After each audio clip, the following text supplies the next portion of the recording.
trying to sort that. I was about to ask, you use a lot of virtual labs or?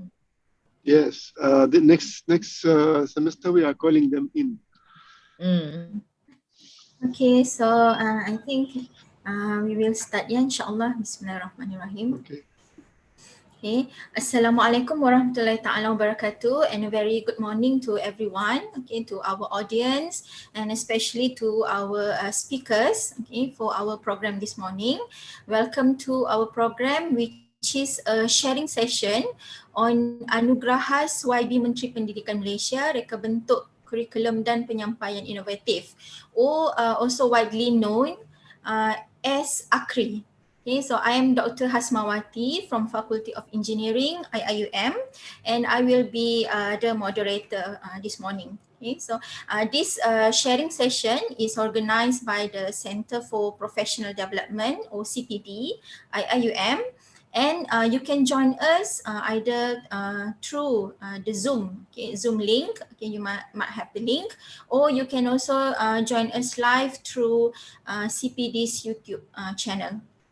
Okay, so basically before we start our program, before we start with our first speaker, I'm just going to revise back the flow of the program this morning. So we will start with our first speaker, inshallah, at 9, and we will end, inshallah, the session, the whole session at 1 p.m. So it's a 4 hours sharing session. And we have 4 speakers this morning, and they will talk, each of them will talk on the different category of in AKRI, which are the curriculum program pengajian inovatif. The second category is pengajian transformatif. Third category is pengalaman pembelajaran imersif, and the fourth category is pentaksiran alternatif. Okay, so I have a few announcements here. First one is we will have a Q&A session at the end of each speaker's session. So if you have any question, you can type on the chat box, and I will read your question later to our speaker after they finish their sharing session. And also 30 minutes after we start the program, there will be an attendance link. It will be provided at the chat box, so you can click on that and fill in the attendance form. Okay, so without further ado, I will introduce our first speaker, which is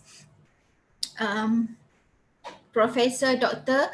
Hajah Nur Azia Haji Alias. Okay, so she will share, okay, the first category, and she is a professor at the Faculty of Education, UITM, and she is also the Director of Academic Development, UITM, and her main field of interest are instruction design and technology, ICT for development, technology enhanced learning environment, learner support in online and distance learning, and design and development research in instructional technology. So all of these research areas are very, relatable with our online learning and teaching nowadays. Okay, and in 2019, Prof. Dr. Hajah Nur Azia won a gold award at the EduTech Asia Award. Okay, so I invite Prof to start the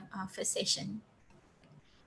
Thank you, Dr. Asmawati. Assalamualaikum warahmatullahi wabarakatuh. Good morning, everyone. Let me just share my screen.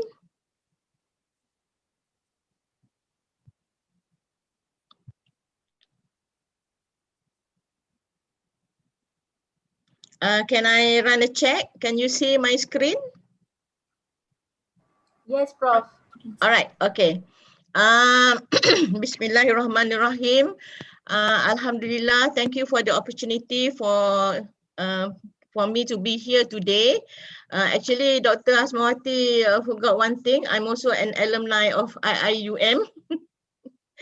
And I will be, but for today, I'm not here as an alumni. I'm sharing this particular thing that we do at the ministry, which is basically the what we call AKRI, Anugerah Khas Yang Berhormat Menteri Pendidikan Malaysia. So for today's sharing session, I'm going to use some of the KPT or Mohe's slides and also mine. So the language I'm going to use on the slide will be some Bahasa and some English if you don't mind. So the first thing that what we're going to do is we're going to go through a bit of history, since when we've been doing this, and I'm going to zoom into on AKRI Award for Innovative Curriculum. My colleagues, Dr. Lim, Dr. Ma'an, and Dr. Shariza will do the rest, and then we will probably look at the current application form, which I'm sure will be revised, and look at some of the winning attributes and common pitfalls among applicants. And then we can have a Q&A, inshallah. So in terms of what we've been doing, actually we started this award since 2017. We started it with Anugerah Pemikiran and Reka Bentuk Semula. We call it APRS in 2017, and then we rebranded within a year to AKRI 2018, and we have 2019 also AKRI, but we did not have one in 2020, but I'm sure Mohe is actually planning for another one this year. So it's good to have this session because IIUM, like I said to Dr. Asmawati this morning, I think you've got lots of potential because you've got a lot of uniqueness, and you can highlight all those in even in all categories. So this was in 2018. If we look at the curriculum, innovative curriculum category, we had UTM, actually we won UITM, UMMU, and UTM winning this award. So from UITM, it was then the Film Theatre and Animation faculty who won the award. Of course, MMU was their program on multimedia. And then we had in 2019, we have Taylor's as the winner for the curriculum award. Taylor's again for the second place, and third place was USIM. So if you look at USIM, is Sarjana Counseling, something like that. So that's where I, like I said, IIUM has really a lot of potential in this category, right? So basically when we conceptualize this award, we are thinking of having innovative and of value, something of value, and doing things better, and of course better if it's going beyond the normal. So we looking at something that's engaging to keep the students coming back to you for that program, and having it as meaningful in terms of their experience in learning, and of course effective in terms of who they become at the end of the program. So the process is simple. We've got documents. You can download it from the ministry website. And of course, the main thing when applying, the evidence, all the evidences in all the sections that you have to fill in will have to be there. And after you have applied and you submit the application, we will evaluate. So we will have 2-3 day session kind of thing doing the evaluation. We have more than one person evaluating one program. That means your program submission will be evaluated by 3 or 4 people, 2 or 3 people, and we we have a finalist kind of list, and this finalist will go to the finals for pitching. So it will take a month or so to do this. Of course, the application will for the past 2 years, we give about a month, more than a month, 2 months, I think, to prepare before the deadline. So let me just share. This is what we do, the number of people involved, and the people who are involved. The reason why I showed this picture is that so that you can see we are from different universities. There are also someone from the industry, like Cik Megat, and we have lecturers or professors from research university, comprehensive university, and so on. So of course, when the submission from tailors, Prof. David will not be looking at it, so he will not be evaluating that, or even if there's one from UITM, I will not look at it. So we do that to make sure of the integrity of the process, right? Okay, so innovative curriculum categories. So what is it? We are looking for, when you talk about curriculum, we all know what curriculum is. You are better than me maybe in terms of your, of course, of your own program curriculum. So we are looking at the design of the curriculum based on the outcome. So there's always the outcome in mind. So the focus is basically, when we look at the curriculum, is that person, the one who's going to graduate from the program. So we are not looking at curriculum something like forensic or whatever that sounds so sophisticated, and then looking at the that particular graduate. But it can be just a very simple one.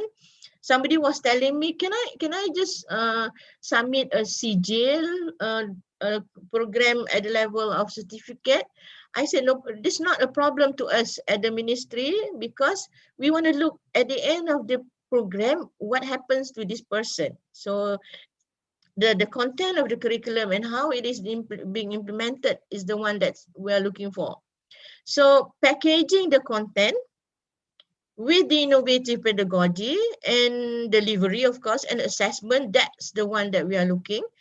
And of course, we expect when you forward your curriculum, we can see the interactive and conducive learning environment that you are providing to the students. So basically, when we look at what we call reka bentuk curriculum, we are looking at innovative design or redesign of the curriculum. So it doesn't have to be something really new, but you know, education 4.0 and IR 4.0, whatever coming in, you think you need to redesign the curriculum. So you redesign, and you think this will produce or already produce or potentially will produce future-proof graduates. So that's the main thing that we're looking for. So future-proof graduates in bahasa, I think they use it as graduan kalis masa depan or something like that.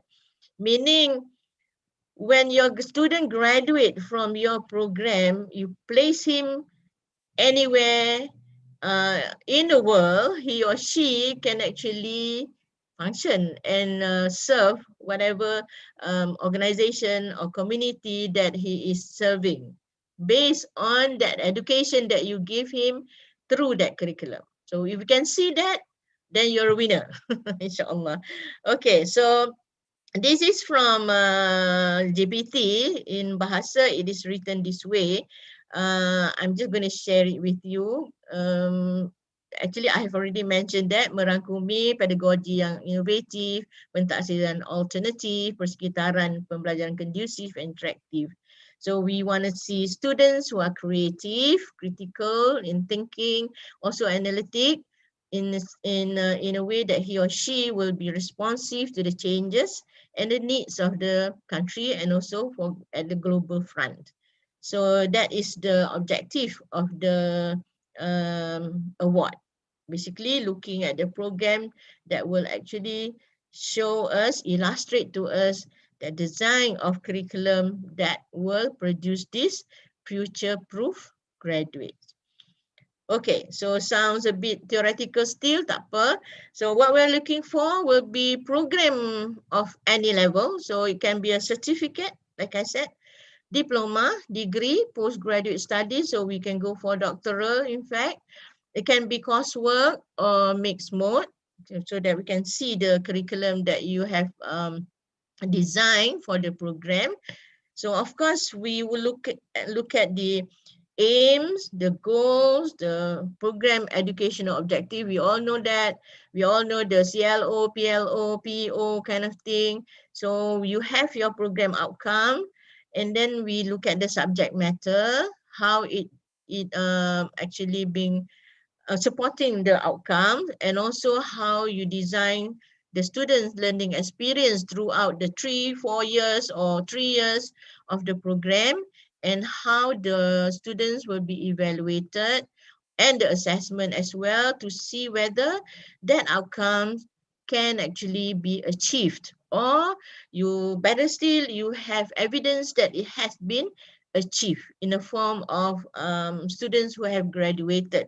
All right, but no worry, if you don't have students who have not graduated, you can still submit, because like I said, we also look at for the potential of that program to produce these future-proof graduates. Okay, so this is the syarat.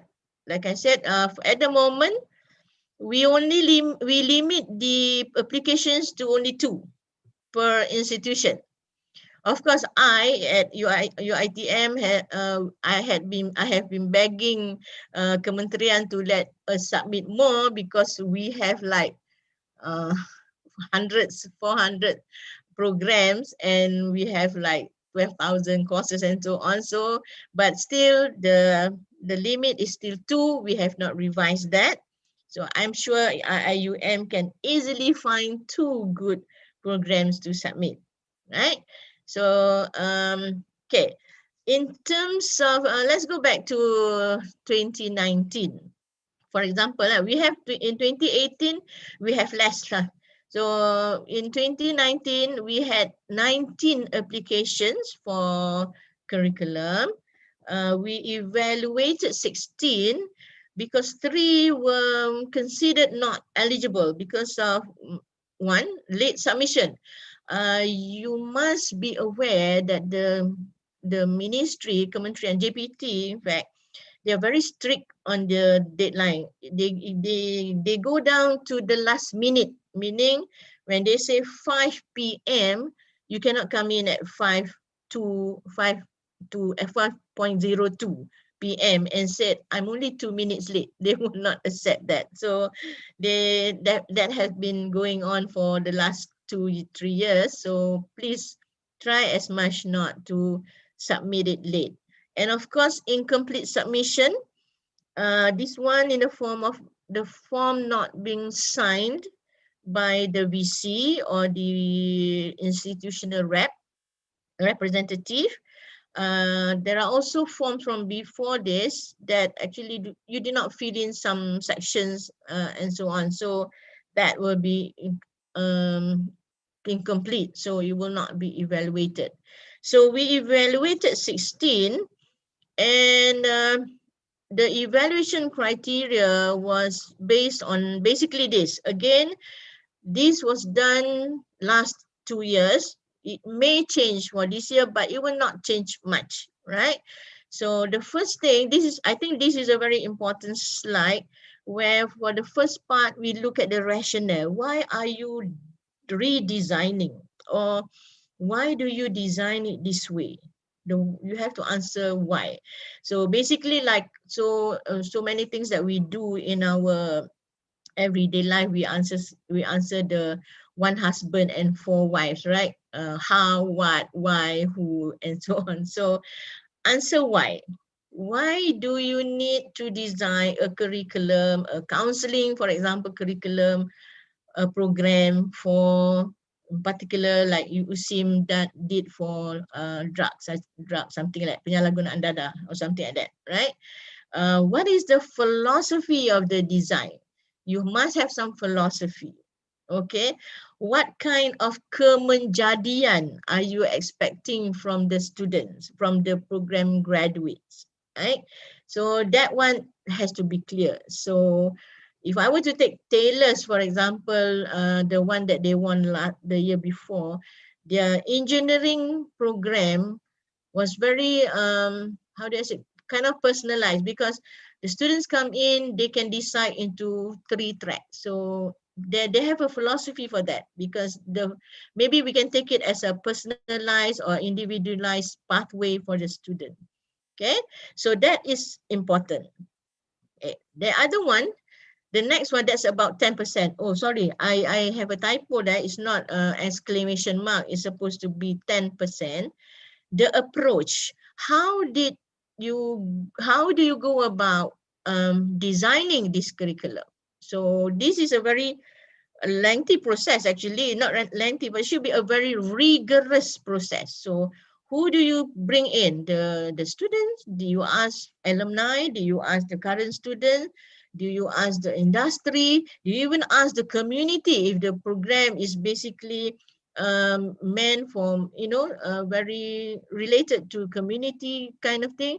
So you need to show that, and you need to show us what the committee does, how many, the kind of meetings, the kind of focus group, the kind of brainstorming, and you need to have them chart out nicely. So that will be the approach, right?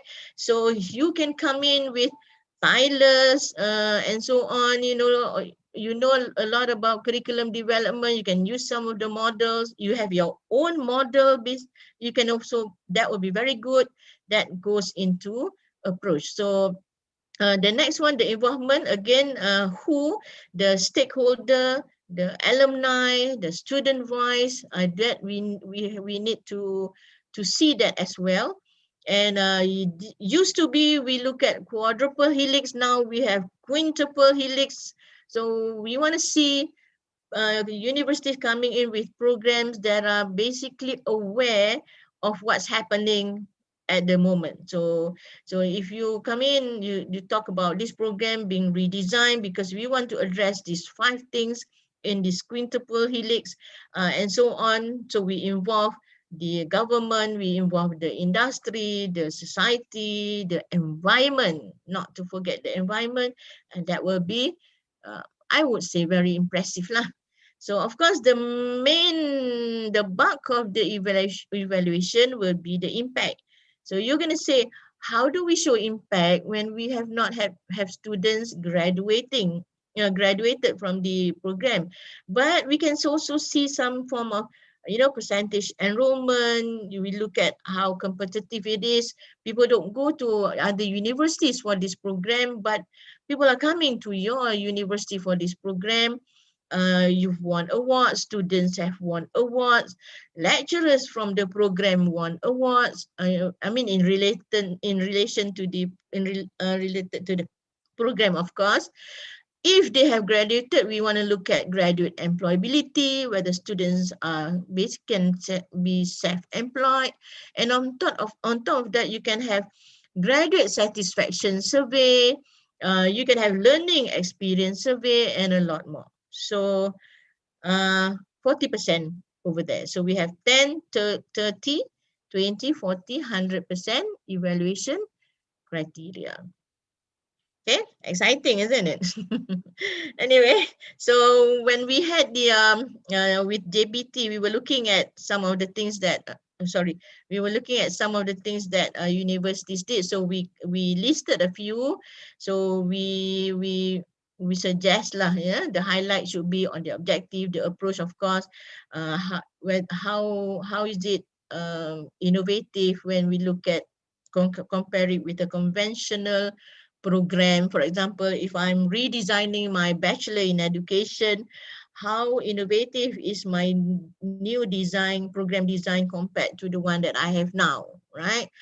Maybe right now I only have the practicum at the end, but my new program, I have field experience during break and so on, something as one of the element that's new, for example. And of course, what kind of benchmarking that you have done.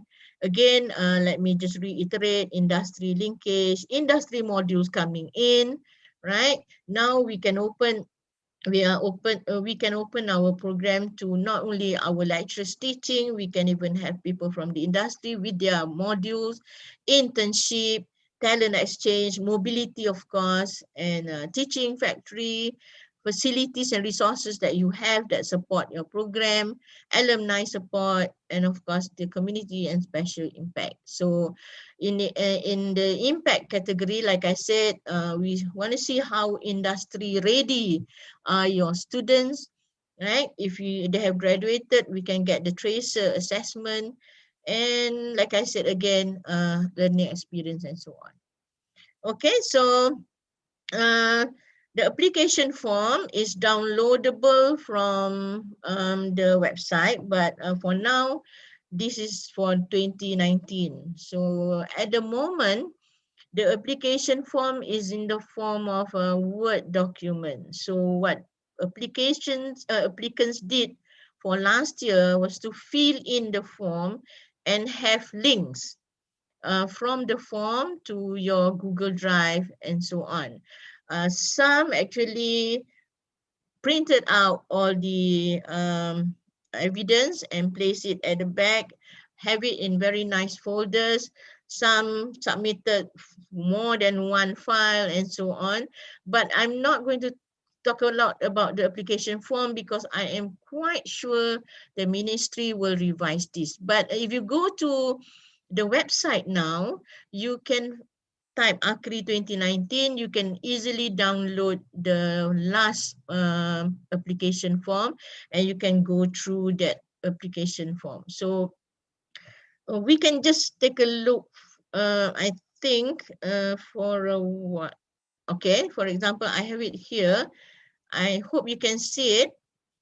Okay, so we have the maklumat institusi is in bahasa, and maklumat program, pusat, and so on. Then we have the rationale. What is the rationale of the program? Jelaskan falsafah penggubalan. If you have the matrix or whatever, jadual, whatever you can bring in. So we ask how will the change actually brings value to the to the students, right? And all those things that I've mentioned just now, you're going to put in to the, we also ask bagaimana kurikulum pembelajaran berpusatkan pelajar dilaksanakan. So for example, what kind of theory you use, what kind of approach that you are bringing in, and the kind of kaedah that shows student-centered or learner-centeredness in the program. Okay, so for the past year, we ask people to place them in Google Drive or dalam portfolio bercetak, right? So for the evidence, right? And then we need your assessment, of course. Your this one is pelaksanaan penyampaian. There are two forms at the back that we give so that you can put in the assessment, and we look at engagement, right? Then the resources as well. Okay, this is one part that we also ask for in terms of pemegang taruh. So we want to look at MOU, MOA, letter of support, mobility, inbound, outbound kind of things that you're doing for that program. Okay, so can do that, download that and take a look at that, right? So now, maybe we look at some of the winning attributes first. Those who have won, these are the things that were illustrated in the submission and also in the program lah, yeah?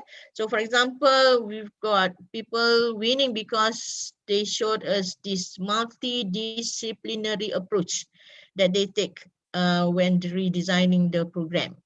Okay. Of course, the pathways and multi-tracks that I mentioned just now, students come in, is a broad-based kind of thing, and then they get to choose which pathway they want to take. They can take the conventional pathway, they can take the apprentice kind of pathway. I'm just suggesting some of the things, right? And we have programs winning because of the industry on campus kind of thing that they do. You bring industry on campus.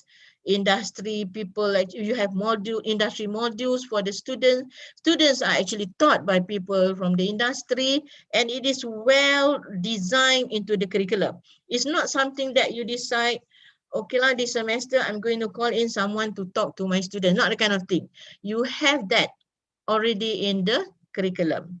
Okay, and we see optimal community and industry involvement not only early in the program, in the design of the program, but also throughout the program. So also we've seen, we look out for people who want, we see internship and apprenticeship for the students. Flexibility is one.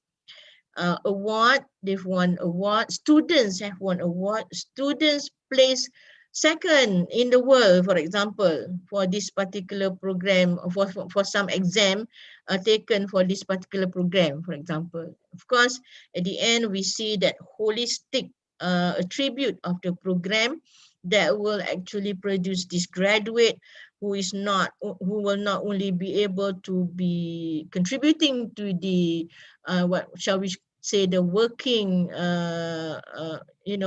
part of life, but also that person who will contribute to society and community. So we need to look at all the 11 MQA domains lah, yes?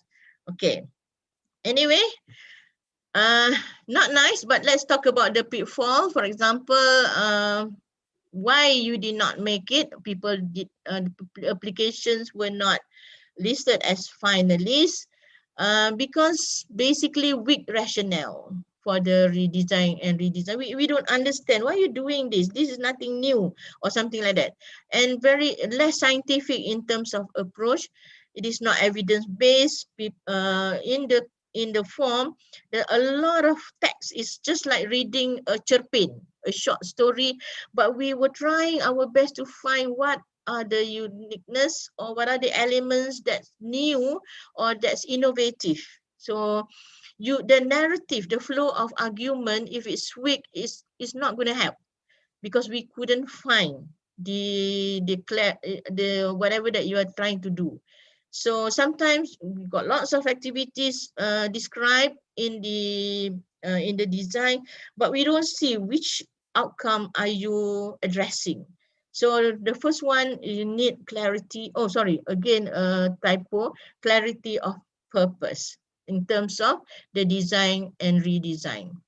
Okay, the second part, the pitfall will be the unclear development of the curriculum. So when you have that theory into practice kind of thing, so the framework is not clear. So we see, the design was not basically on the curriculum. It was just basically on one of the delivery, kaedah pengajaran. So in fact, there were many that focus too much on the delivery. So we had that problem with some of the submission. And the third one is in terms of innovation. So innovativeness, lack of understanding about curriculum innovation. So the innovation was not apparent and not much difference from the existing program. So maybe we are suggesting take a design thinking kind of approach kind of thing. Engineering people at IIUM for sure can do that very well. So you bring in why you innovate, the emphatic element and so on should be there lah. Okay, so that's the part of it. Also, in terms of technicalities, sorry to say, but when we the one that we found very illuminating, very good, is because the way the evidence are well curated in the submission. So sometimes problem is we couldn't find the evidence. It was not attached. It was not, sometimes not relevant. When we click on it, we see something else.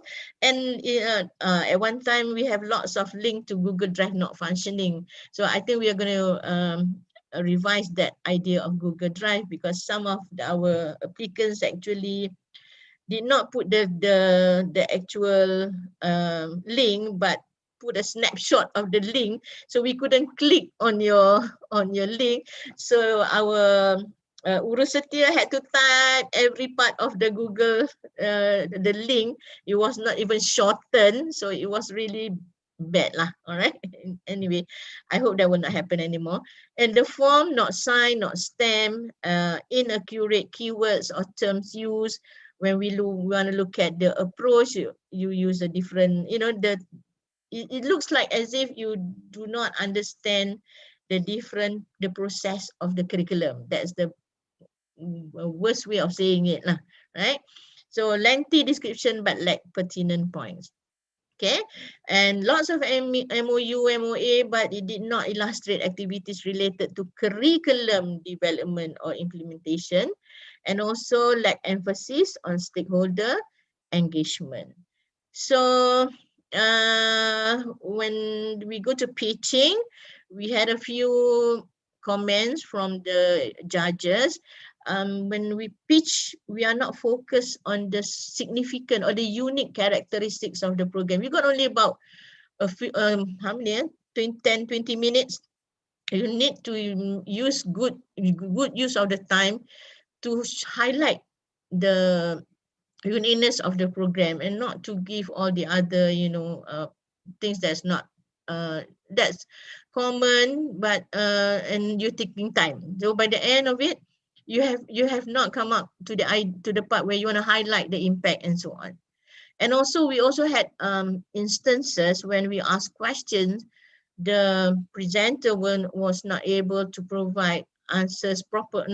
You provided answers, but not good enough answers for the question posed. That was one of the comments from the judges. Okay, so this is what we've listed in our by JPT, which is basically what I've just mentioned just now, is in Bahasa. And oh, okay. So we've gone through the history, we've gone through the process, we've gone through the evaluation criteria, we've looked at some winning attributes, and we have gone through the pitfalls. So I guess it's time for question and answer. So I'm going to just stop sharing and maybe get some answers from the audience. Doctor, over to you. Thank you, Prof, for the very enlightening sharing from Prof from the previous application. Okay. So if there is any question from the audience, you can type on the chat box. Okay. And I will read your question to Prof. Normally, they don't have much question for curriculum because it takes curriculum. The category for curriculum is not a one person kind of thing. Yeah, it's the whole department, right? Yes, yes. Yeah. So normally when I have this session, people don't ask a lot because they have to thinking, I have to go back to the faculty and look at this and so on. But for the other categories, it's more individual, so they will have more questions on that. I don't mind. I mean, I understand that maybe people need some time to look at their curriculum. I just have how to say when you explain everything, I just wonder because the application will come from different how to say the faculties. Yes. Yeah, different faculties. So how is it, I mean, in terms of the evaluation, you're going to differentiate between the engineering programs, non-engineering programs? Oh, we have no issue because we only look at the outcomes. So even if it's engineering, you have all these facilities, let's say the latest whatever facilities, but you the applicant, for example, did not manage to show how that is put to good use to produce your graduates, you cannot win. But you can have a very simple program, maybe like I said, Bachelor in Education, not much high-end facility. We don't use drones or whatever, but the way you design the curriculum actually produce that good teacher. So whether it's arts or social science or SNT, it doesn't matter to us, to evaluators, because we look at the program outcomes. Okay, so if the program, for example lah ya, ni tipu-tipu, let's say it's a medic program, then we look, of course we need to look at the resources. But if it's another program, let's say educational leadership, I don't need a high-end tech-based lab or so whatever, because it's educational leadership. So we will not look at that kind of resources, but we will look at how do you bring in educational leaders into the program to make sure first in the beginning and maybe throughout the program to actually contribute to the program outcome. Do you bring in people, because it's educational leadership, so how do you handle issues, the latest issues? How do students go to different government departments ke? I don't know, I'm just main-main je lah ni. So that's the way we look at it. So we are not saying, kenapa? Why are these people not using robots in their program? Because they don't need to use robots there, for example. So the outcome is, the program outcome must be aligned to what you have designed. So that's the main thing. Doesn't matter whether it's CJL ke, you can win at CJL actually, in CJL level, certificate level as well. So when you explained that as well, I was wondering, so you have a CGL application and then a degree application, they're all compared together, they are under the same category. Yeah. Okay. No issue, don't worry about that. Yeah. Okay. So we have the past winners, we have undergrads, we have postgrads as well, winning. And we have social sciences, and we also have SNT. But the thing is, as we go through the years, for example, before this we were very impressed, let's say, with tailors, because they place their students very early, their hospitality students very early with the good the multinational chain, hotel punya chain, for example. We were very impressed. Now if someone bring in that kind of design, we'll be less impressed lah, because you understand or not, because of the currency of the situation. We need to see maybe more than that lah. It's still good, but someone has done it before, and you have to bring in something unique. Like I said, IIUM, you have this AKRI, NAKRI kind of thing that is very unique, that you can actually use. I'm giving hints lah.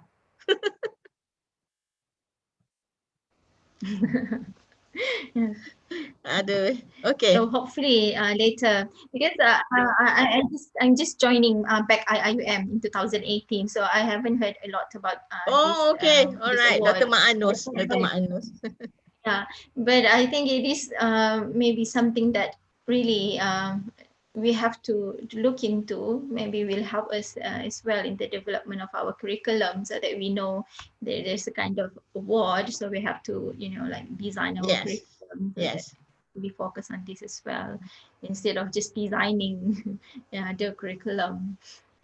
So I think it's okay, even if the rationale is, if you see that people are not coming into your program, instead they're going to somewhere else, and you redesign based on that, that is also that's okay. I mean, we accept that. But how do you redesign to make sure it is now, when you rebrand the curriculum, it is now more attractive to students, to parents? For example, we used to have in my university, when we rebrand the program, we gave them, you know, program names that parents got, you know, like not only appalled, they were like, what will our kids be working as? Because when we look at the program title, they got like, you know, a lot of things can happen lah. So when you redesign, you can even look at the number of the name of the program.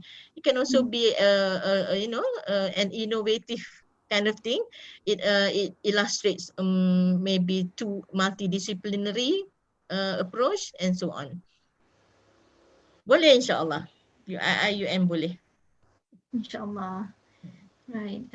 So I don't see any question. It's okay, Doctor. I understand because the last time pun macam ni.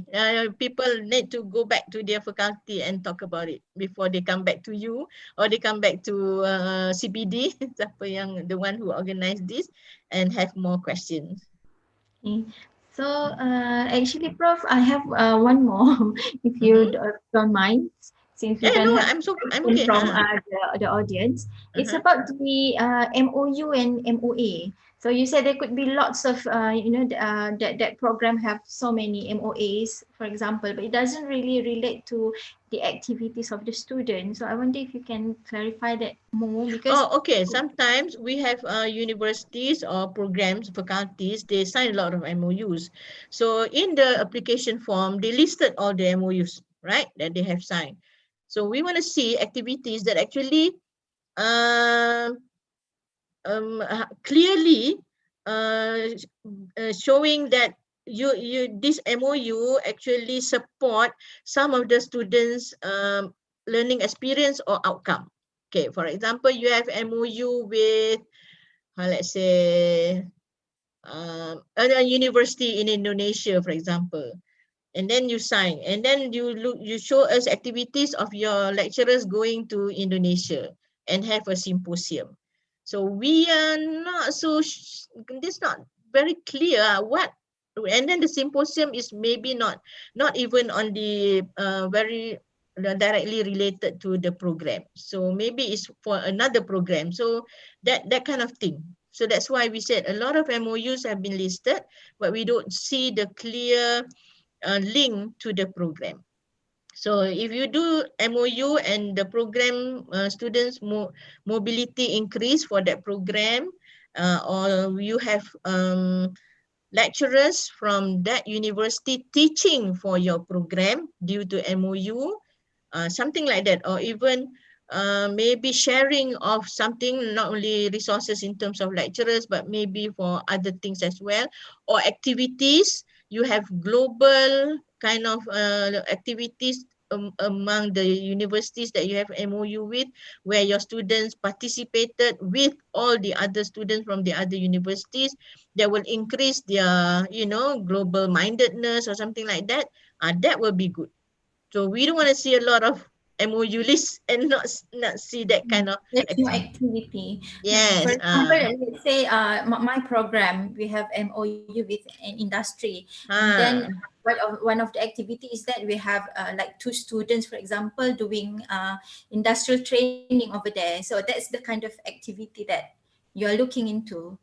Better still more students lah, not only a few students. Yeah, you have, okay, for example, I think if I remember this right, Mr. Lim maybe can correct me, they had MOUs with all the hotels, right? So students go to all these hotels. So it's very clear the kind of MOUs that you have with the industry. So you don't just sign something and then, you know, ambil gambar and then you list it as part of the evidence, and we don't see, okay, what was done after that? That's our question. Yes, yeah, because sometimes we heard lots of MOUs or MOA signed, but at the end they're not active anyway. Exactly. It happens everywhere. Right. Okay, so thank you, Prof, for the sharing and also for answering my questions. So I think we can invite the second speaker. Yeah, I will forward the slide to Nurul. So yes. just in case, all right. Sister Nurul can email everyone interested. All right. Okay. Thank you very much for the opportunity. Thank you for listening. Assalamualaikum warahmatullahi wabarakatuh. Waalaikumsalam. Thank you, Prof. Okay, so before we move on to our next speaker, I would like to make one announcement where we will have an evaluation form. Okay, evaluation form. So please answer this evaluation form. So to those who answer this evaluation form, you will be given a CPD point and also e-certificate. Okay, so the secretariat, the CPD will make the link available later for the evaluation form. Okay, so we move on to our second speaker, which is Dr. Shahriza Muhammad Sharif. And he will talk about the second category in AKRI, which is the pengajaran transformatif. Okay, Dr. Shahriza is a lecturer at the Faculty of Fisheries and Food Science, University Malaysia Terengganu. His research interest is on genetic improvement of aquaculture species through breeding and molecular approaches. And in 2019, he was awarded the Anugerah Akademik Negara kategori Anugerah Pengajaran Kelompok Sains Gunaan. Right, so very impressive, our speaker. So I pass the floor to you, Dr. Shahriza. Thank you. Okay. Thank you very much, Dr. Hasmawati. Assalamualaikum and a very good morning to all of you, to the committee and also to participants. Thank you for joining, and to Center for Professional Development. Thank you for inviting me and giving this opportunity for me to share a bit about AKRI for Transformative Teaching category. So let me share my slide.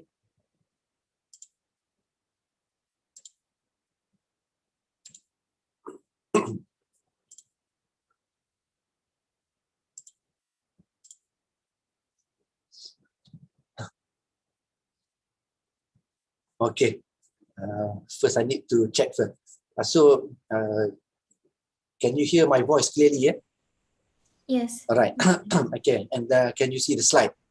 Yes. Right. Okay. Bismillahirrahmanirrahim. Rabbi shrah li sadri wa yassir li amri wahlul 'uqdatam min lisani yafqahu qawli. Ask for Allah's strength to ease this presentation, in the hope that all of the participants would have the ease in understanding the content, and hope that this can assist in your preparation to represent IIUM for this coming AKRI 2021. So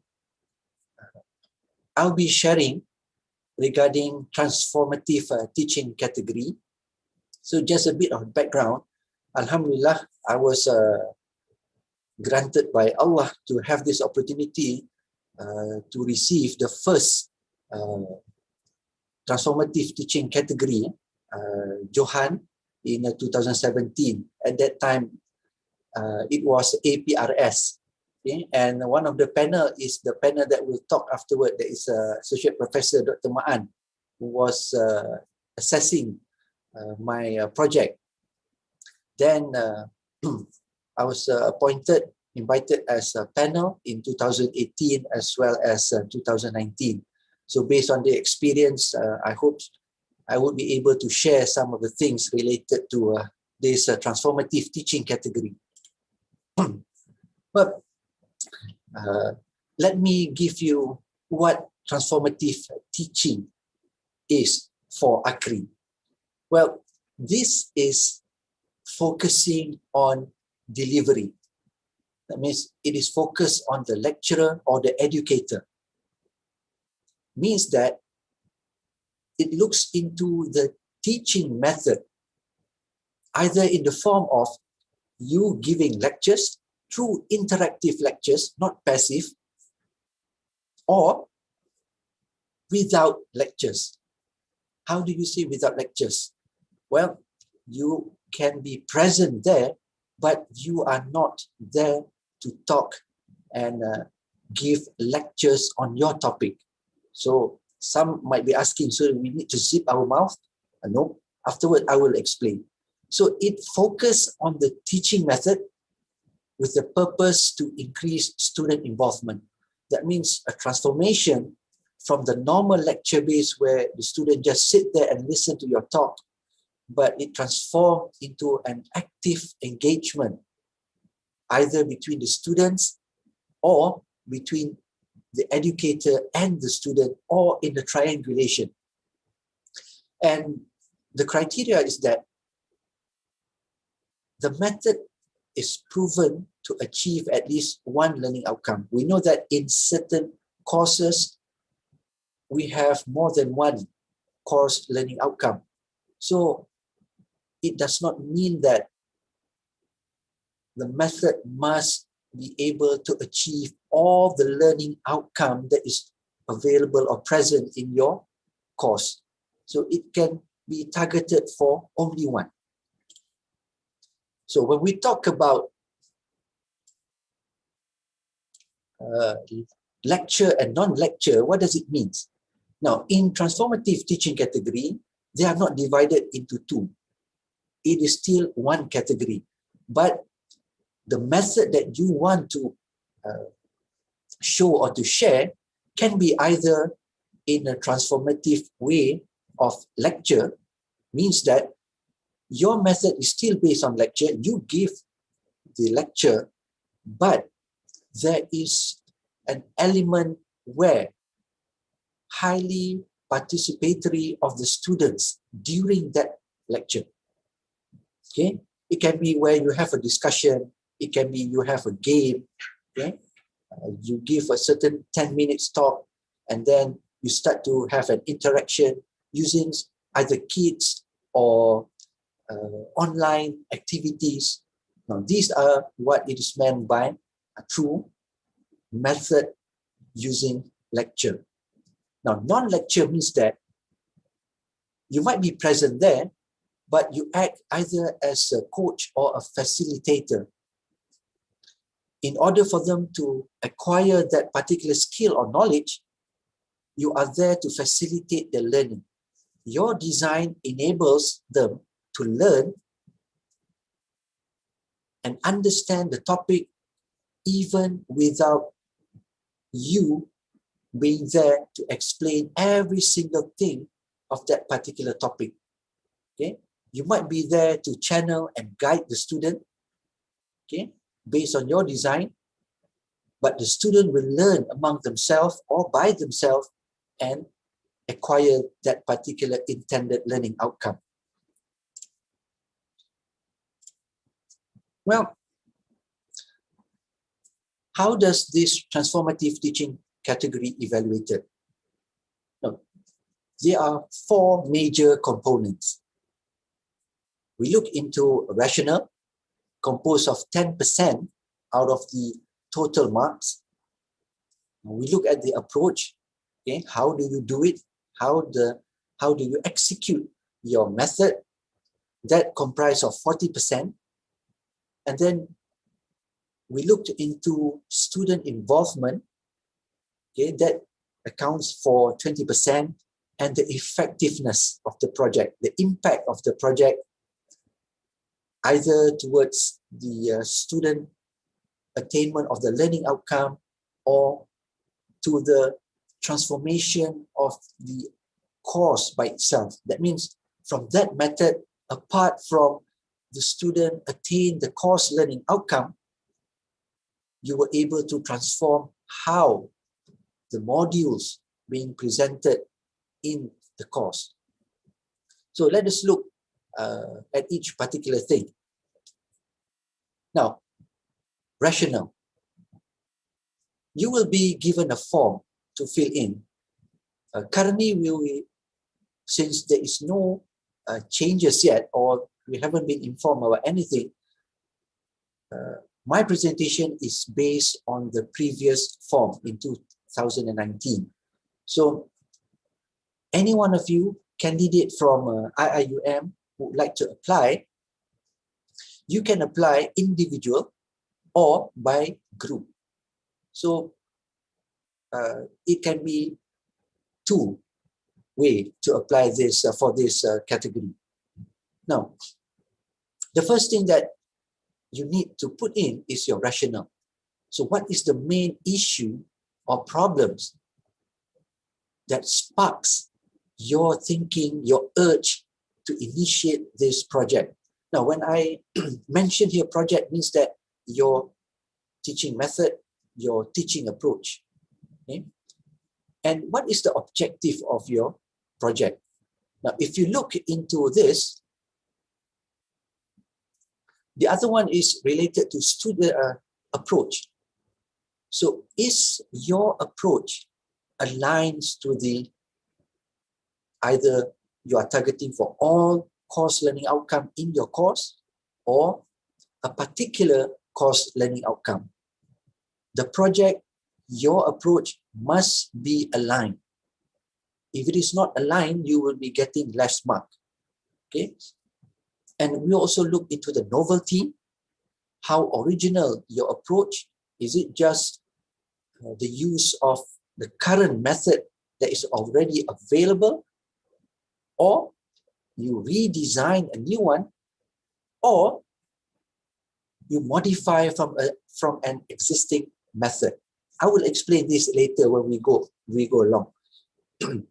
And we will also want to see, is your approach is based on a certain learning theories. Okay, it's not about shock sendiri, but do you base on a certain theory or learning method that has been existed before? And you need to explain your instructional design, how the steps of that approach is designed to see the student go through the steps and attain the course learning outcome. Okay, the third one, student involvement. What does it mean? Is your method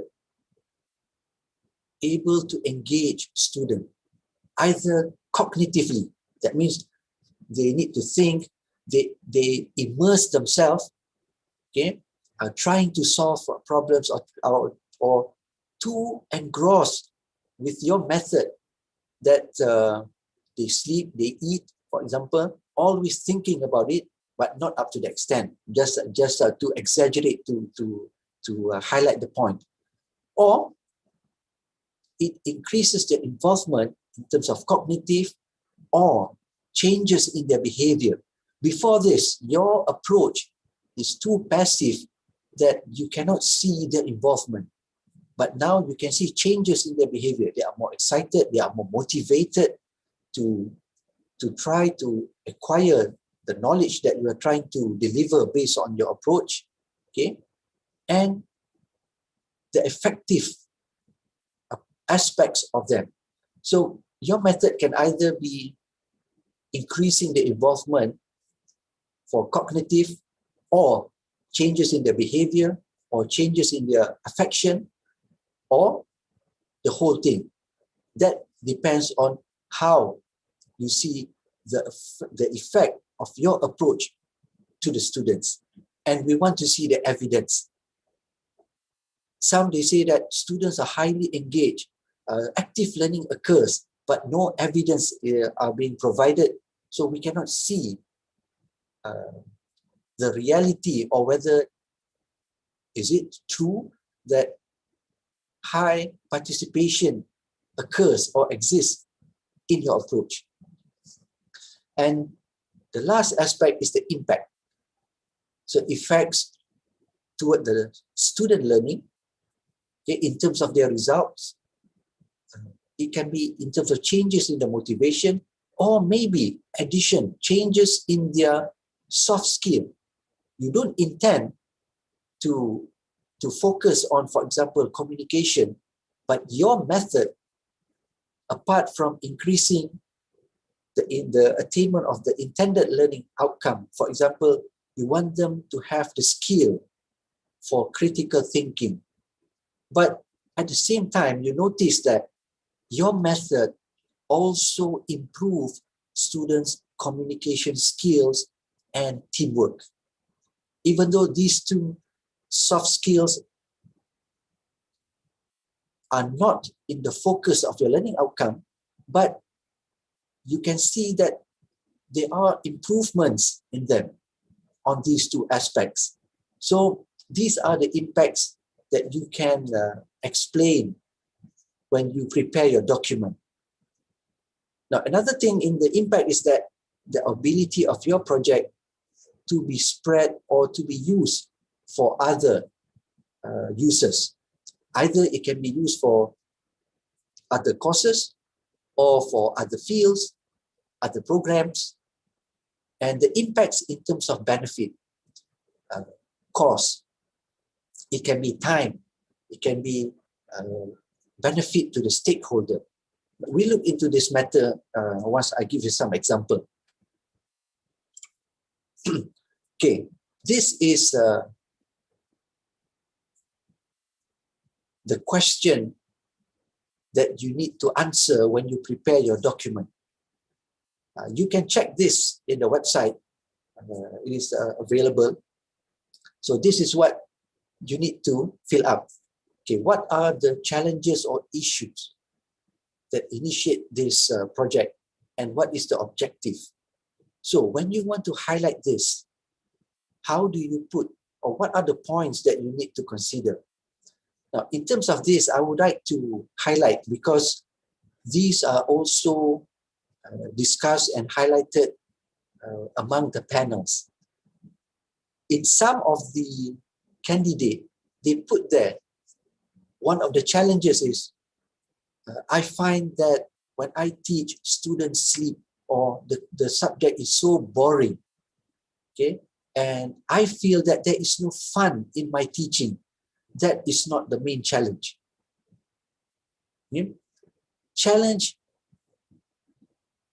is more significant when you relate. For example, you notice that through your teaching, students still couldn't attain the course learning outcome. Only 20% able to achieve that, whereas the others are still having problems to achieve the course learning outcome. That can be a good issues or challenge. Apart from that, maybe you say, even though my method, the current method, was able to achieve the student learning outcome, but it does not prepare them for the future skill. So you're trying to develop a new method in which, apart from them achieve the course learning outcome, but the other aspects towards the course learning outcome is more desired and is more focused for you to concentrate in improving them. So these are the things that you need to put. So the objective, it can be to improve the attainment of the course learning outcome, or to increase the ability of the student's soft skill in certain areas. Okay? So it depends on you, but not to improve, to transform the boringness of your subject into a more fun way. So that is not. We are looking into a more scholarly perspective when you write up this thing. Okay, let me give you some guidance for your preparation. When you talk about rationale and relevance, so rationale and relevance can be, you are trying to improve the subject to suit to a certain standards. Some programs, you need to attain or achieve a certain qualification or standard. So current method was could not enable this particular program to attain that intended standard. So now you need to change. Maybe, for example, in the future or previously, MQA or your professional body for the program impose a certain standard, and now you need to adjust. So due to that, the approach need to be adjusted, need to be improved, need to be modified to attain that. That can be a good rationale. And you provide the evidence for that. Or maybe you said that your method is trying to improve or prepare the student, okay, to attain the course learning outcome that also can prepare them for the future job skills.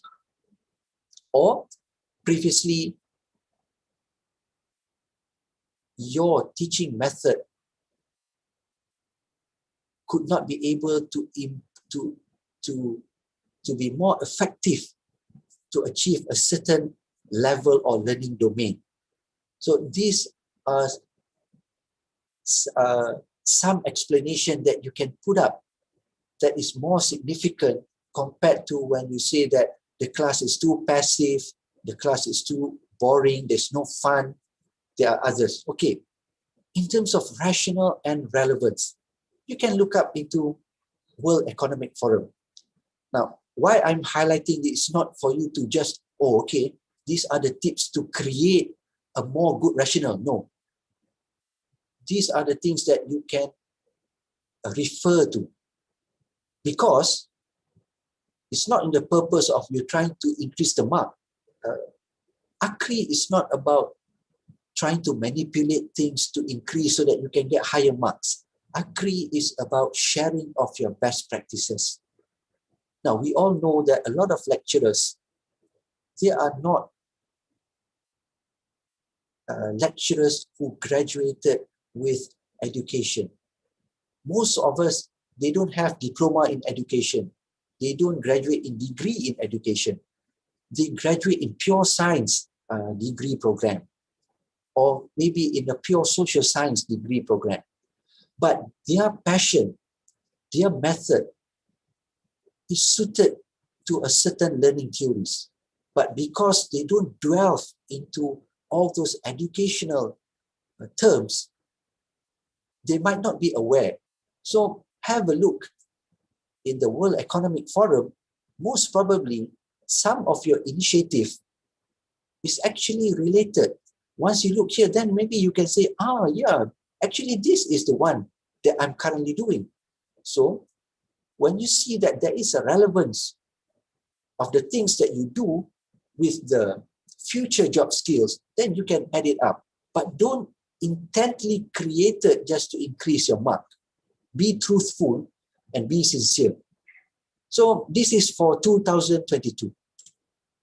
If you look into World Economic Forum, top 10 skills of 2025, these are the top 10 skills for the future. So maybe your approach is aligned to the future skills. So these are the things that you can add up if your method really in line with all these things. So these are the justification that has more weightage compared to just, as I mentioned just now, informed that this subject is too boring. I find myself so boring. By the time I came to the class, the student sleeps, even though I didn't open up the computer. No, please don't put that thing. Okay? There are more scholarly way of you trying to explain your problem. Okay, try to improve the knowledge, the points, so that you put the right points. Actually, you have it, but some of you, I understand, based on my experience and with my colleagues, they don't have a lot of jargon and term in terms of teaching and learning. So they couldn't find the exact thing. So have a look. This is my advice. Okay. So far, is it okay? So good? Couldn't feel the chat. Okay. The second one, or the next one, is this project aligned to your course learning outcome?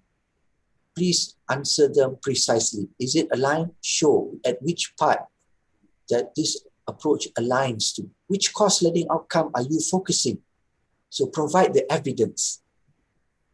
Now the other one is your initiative, your teaching method, is it original, novel, or is it an adaptation from others? Now, the question is, how do I know that mine is novel? How do I know that mine is original? Okay. What are the standard that you can use, or the comparison that you can use? Okay, you can look up into this. This is what we call as SAMR model, S-A-M-R. This model was created by Dr. Ruben Puentendra way back in 2016. There are a lot of videos explaining. Even he himself also gave a talk related to SAMR model. You can find them in YouTube. You can just search. You will find a lot of videos explaining about SAMR model. I might not be explaining well because I'm not the one who created that, but there are a lot of videos that you can refer to if you find my explanation is a bit confusing. But I'll try my best. Now, what is SAMR relates to? It started off with substitution. Now you can check back. Is your method a substitute from what you are previously doing? Example. Previously, I just give you this example. It might not be relevant 100%, very related, but hope that it can give you some idea. Previously, you prepare a video and you post to your student. Now, you post in YouTube.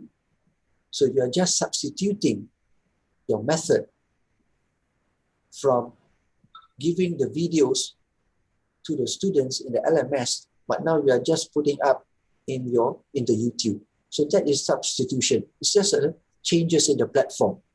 So that can be the basic things. But don't be afraid if your approach is at the only, there's no novelty.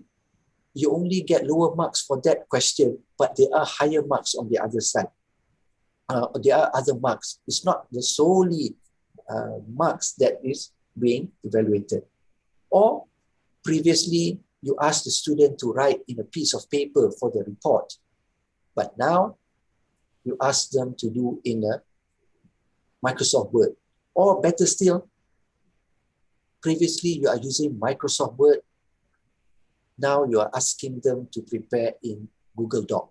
So you are just using another platform. So this is substitution. Now, augmentation means that you add up some functional improvement. Take, for example, you are using currently Microsoft Word. Now you change into Google Doc. Apart from asking them to prepare a report in a Google Doc,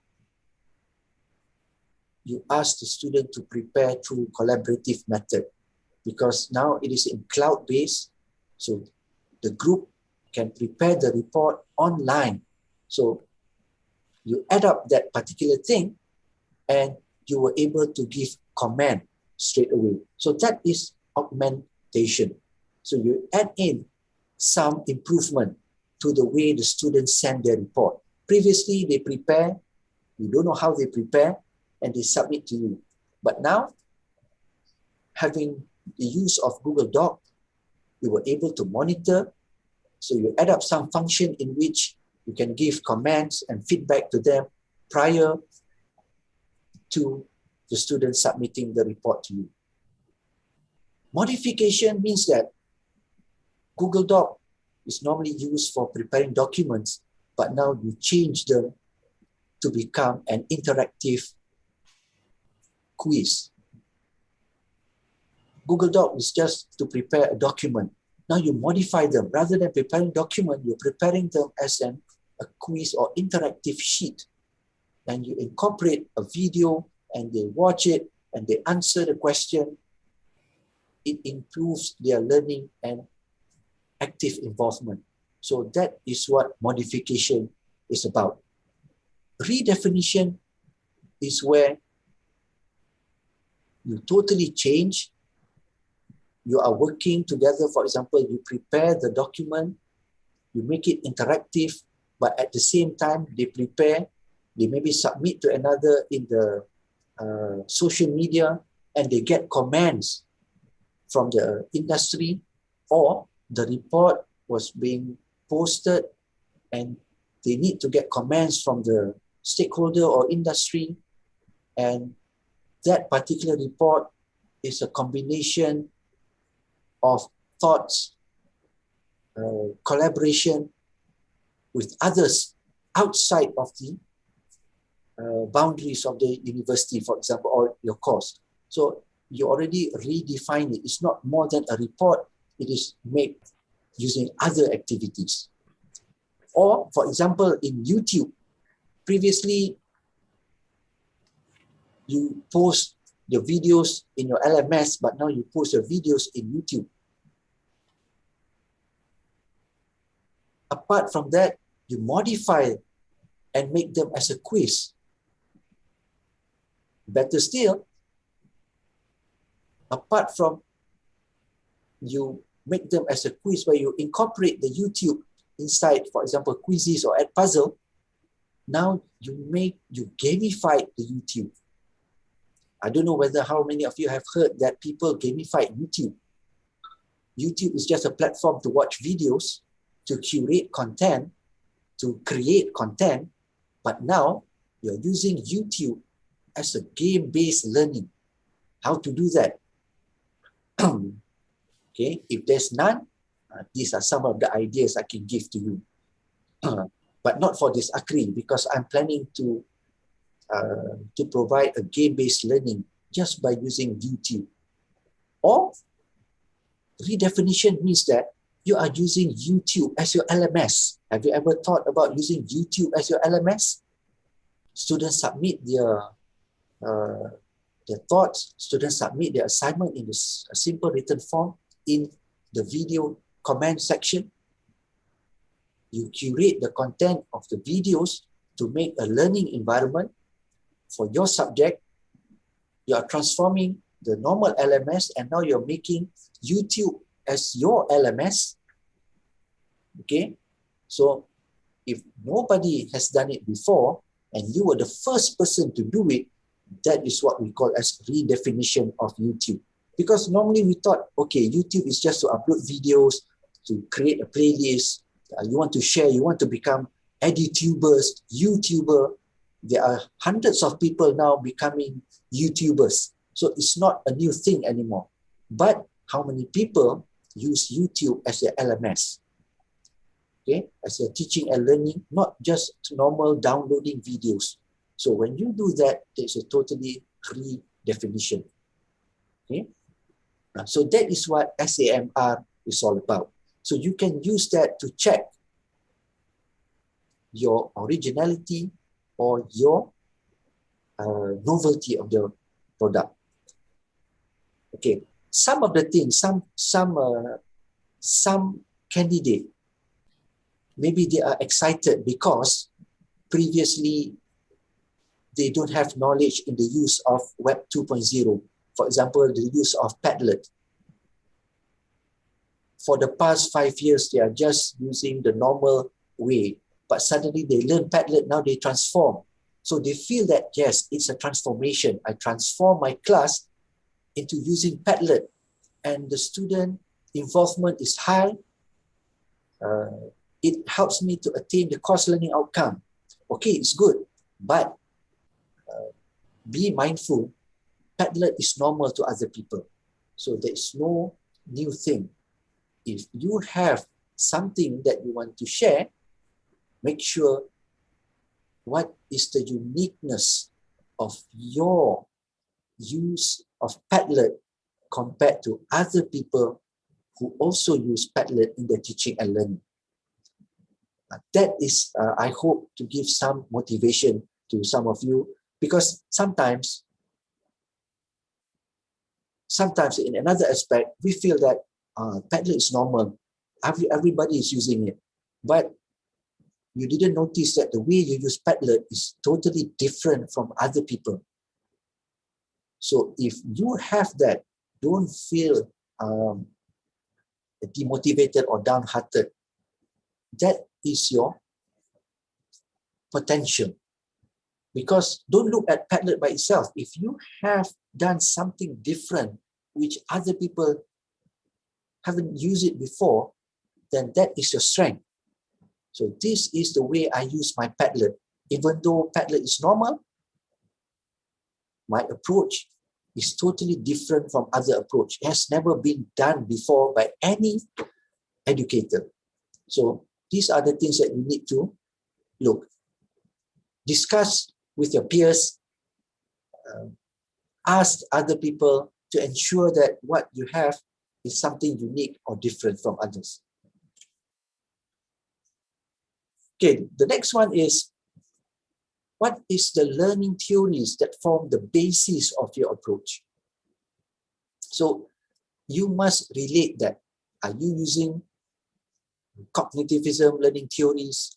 Are you using social learning theories, behaviorism learning theories, constructivism learning theories, okay, or any other learning theories that you use? And please inform if you use any types of project-based learning, problem-based learning, okay, pedagogy, or any other peer learning, pedagogy. So put that inside and explain a bit, how does that learning approach and theory relates to your approach. Now, E4 is your instructional design. You must show the step, how this thing will be done in the classroom. Okay, and these are some of the weaknesses when some of the candidates submit, because they didn't show the process. So we cannot see how this thing is being executed in the classroom or either in online.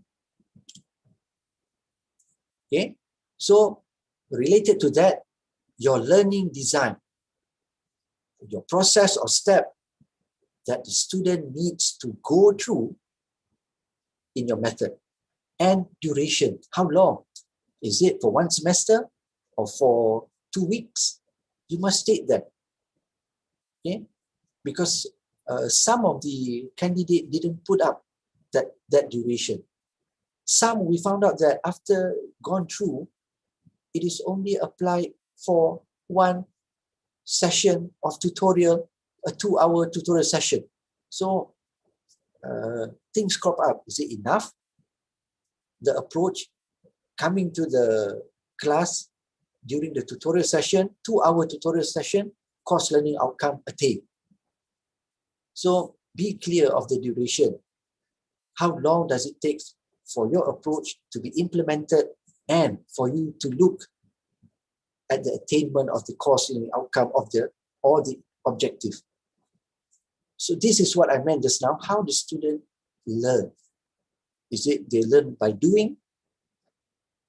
Does it incorporate collaborative learning or peer learning?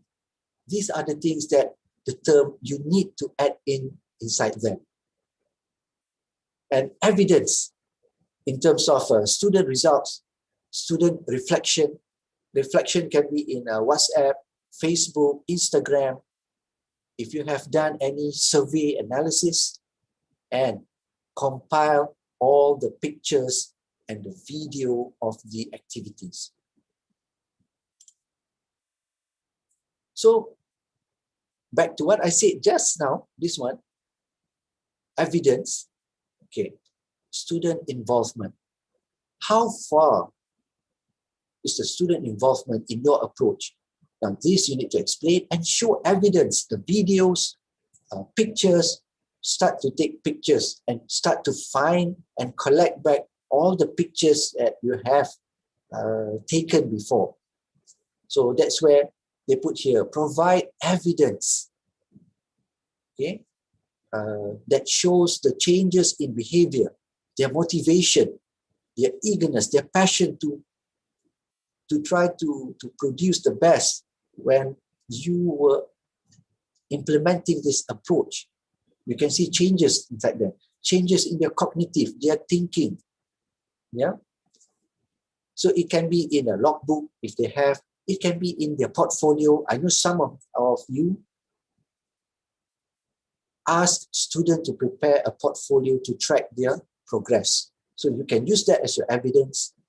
Okay.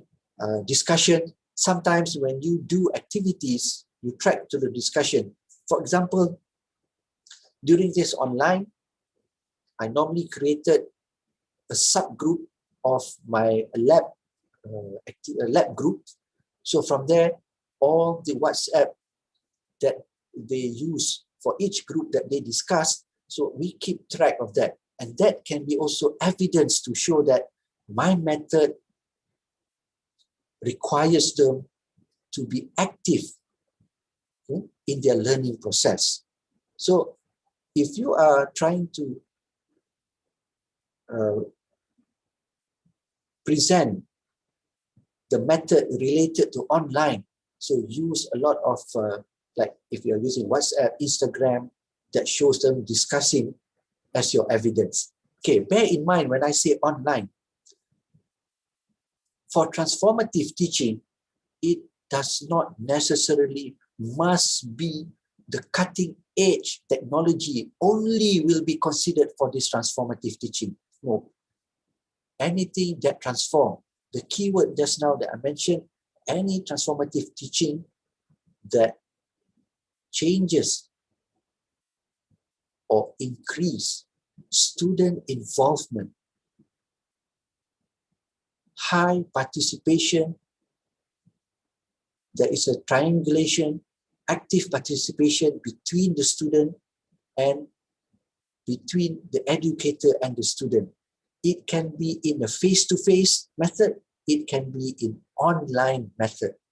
So for those of you currently now because of COVID, you might feel left behind because you cannot implement, don't worry. This is not about to see the current method. If you have some method in your pocket that is so effective being implemented in the classroom, okay, years ago, and since this year we are having AKRI again compared to last year, there's no AKRI, put it up. We are not looking at the latest method.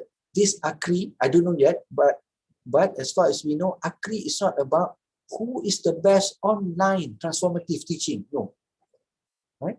You have seen just now, we want to see whether your approach is related to the course learning outcome, any learning theories that you adopt, and is your method effective in helping the student in their learning process. So those are the things that is considered in this transformative teaching category. Okay, so again, the student, the evidence that you need to add up. All right, impact. So how far your approach creates impact to the student learning. So this you can put up student marks, previous and current, how many percent attain, the percentage of the student attain the course learning outcome. You can make comparison. You can provide evidence in terms of their reflection, their work, their report can also be used to show that, okay, previously it was like this. With your method, they have improved their writing skills, so on and so forth. Okay, and how does your approach increase student motivation? Again, evidence in terms of reflection, pictures, and how far your approach can be applied to other areas. So this is up to you. Don't feel sad, or it's not the proper word. Don't feel negative, or you say that, oh, my approach is only for my class. It's okay. Because marks are being given not solely on that, right? If your approach is so effective, it's so engaging, the impact is very high, doesn't matter if, oh, okay, I can only use it in my particular field. You just put it up. Remember, the focus is on sharing the best practices. While you are presenting it, it might not show that it can be spread. But who knows, when you present your work, then people start to think and wanted to adopt your approach, and they start contacting you to discuss. So that's a good thing, because the spirit of AKRI is sharing of the best practices, even though it looks like a competition. And this one, how far does your approach impacts in terms of benefit, in terms of cost, time, okay, sustainability, and also stakeholder. Okay, I'm going to the final part. What are the common weaknesses that can be seen based on a previous candidate submitting their form? Now, one is the novelty. The novelty is low. As I told you just now, some they just learn to use, I give you one example so that to make you understand. Some they just learn to use Padlet, and suddenly they see changes, in which we know that once you use Padlet, you can see changes in the student, but he or she just noticed that, hey, if I use this, there's a change in the student's motivation. But the approach is similar, it's not new. So it is already an existing method. So these are some of the things that leads to a lower mark. And a lot of the time, some of the candidates show a very novel idea or a very original idea, but in their write-up, they were not able to portray the uniqueness of the method. So we cannot see, and the way they write in such a way that when we look at it, oh, this is normal. So need to think of the uniqueness, and you must write it clearly to show so that the panel can see the instinct of your approach compared to the others. Now, focus of the project. Now, some method, the focus is not on the student. Bear in mind, AKRI is related to higher learning student. Okay, so as just now, like Prof. Azhar said, it can be for postgraduate, it can be for undergraduate, but not for school children, and not for other communities, community of a certain daerah, community for a certain kampung. No, the approach must be for the student. But don't get confused when I say that, because there are approach where, in order to improve the student learning, the student need to go out and teach the community. That is okay, because the approach is social-based learning, in which for the student to acquire that course learning outcome, the student need to create a program and teach the community. So your approach is about improving the student's skill. So not your approach is teaching the community. So student teach the community is your learning activity to get the student to acquire the skills for them to attain the course learning outcome. Don't get confused between that. But there are some of the approaches where the program is for teachers, whereas the teachers are not the students of the university. We know that there are some teachers who took study leave to become students. That is okay. But some of the project, they targeted for teachers. Now, constructive alignment, as I told you, some, when they write, there's no alignment with their course learning outcome or with certain learning theories. You mentioned that you use these learning theories, but the approach does not align with the learning theories, or even it does not align with the course learning outcome. Some of the candidate did not mention what is the learning outcome or what are the learning outcomes that they targeted, or the learning theory or theories, if some use a lot of theories in the approach. And evidence, some of the evidence are not provided. Okay? And some of the evidence also are not related. They want to show student motivation, but they provide evidence of other things. So you couldn't see the correlation with the evidence and with what they are trying to explain in their document. Another thing is a technical part. Because you have many links or QR code, so you mismatch. You put this QR code for impact, but when we scan, this is for the student activity. So your QR code does not correlate with the topic. So please, we will not be trying to search, okay, and have a good mindset. Okay, this educator actually tries, actually this video is for this topic. No, please put your QR code, your link in the appropriate section. Some of the links could not be accessed.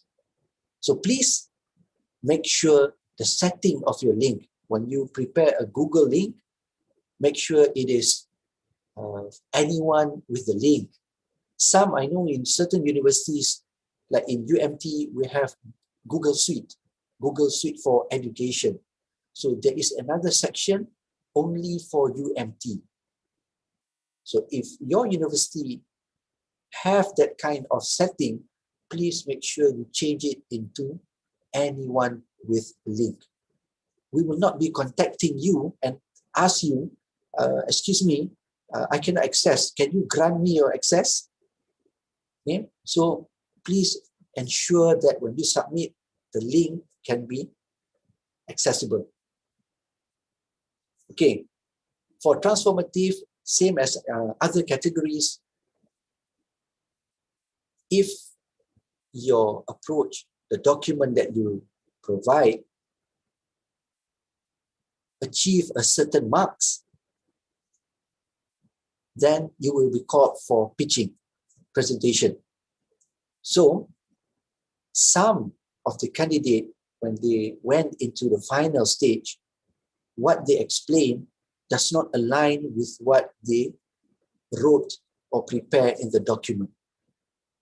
Through questioning, we noticed that, okay, actually this was not done at the industry. This was conducted in the university.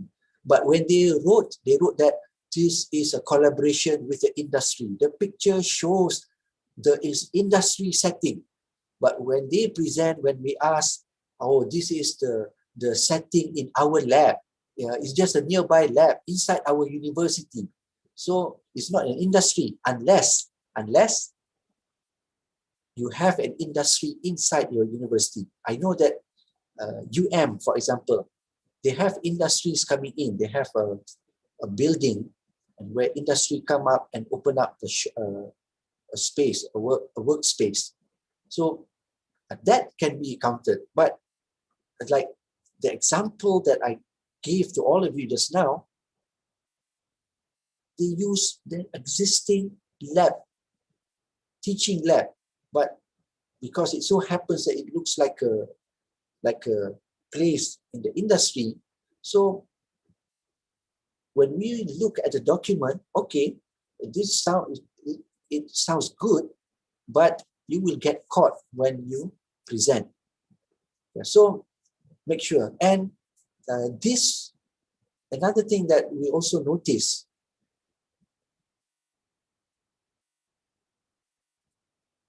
some projects, the documents were prepared by other people.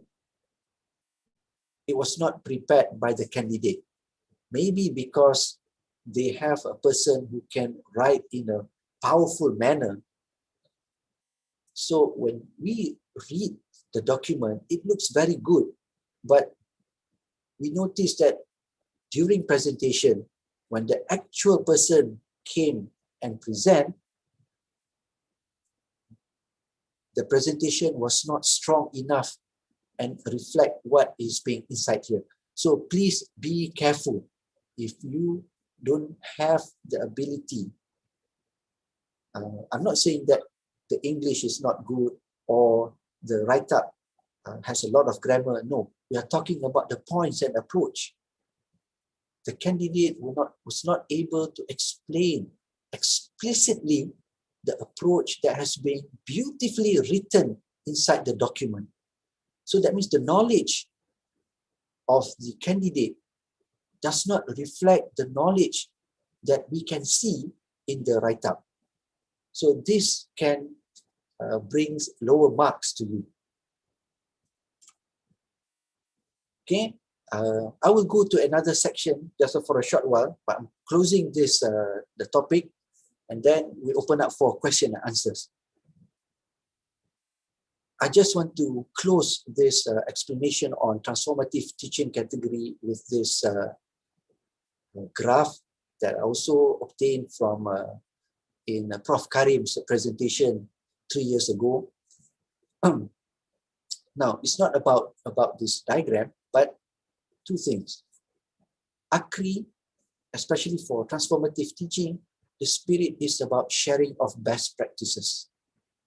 So things that you have done before and proven effective, these are the things that the spirit of AKRI would like to look into, because we want to expand the implementation of good practices in teaching and learning to the other educators. So when you prepare, don't prepare because of you think that this will be able to win to fill up my SKT. This is the opportunity that I can go into having to fill up for some categories or acknowledgement. Because there are, when we detected some, when they created solely for the competition, but not for the purpose of sharing the actual, what I mean by the actual intention to share, so that this thing can be noticed and applied to the others. So the spirit, another one is to improve the educators to implement what we call as scholarly teaching. That is why when you look into the form, they ask you about, does it align with the course learning outcome? What are the learning theories that you adopt? Because the ministry is hoping to let all educators to be or to implement scholarly teaching. That means you teach based on a certain literature, based on a certain learning theories, learning method, not just you teach because of you want to have fun in the classroom, you want to, in the more appropriate thing, shocks diri. Okay, you try to do this, students are happy. Okay, I made changes, students are happy, that is great. But to be a more scholarly teacher. So that is the thing that I want to close. And I want to share this. Two things. Okay, this is to give you some background.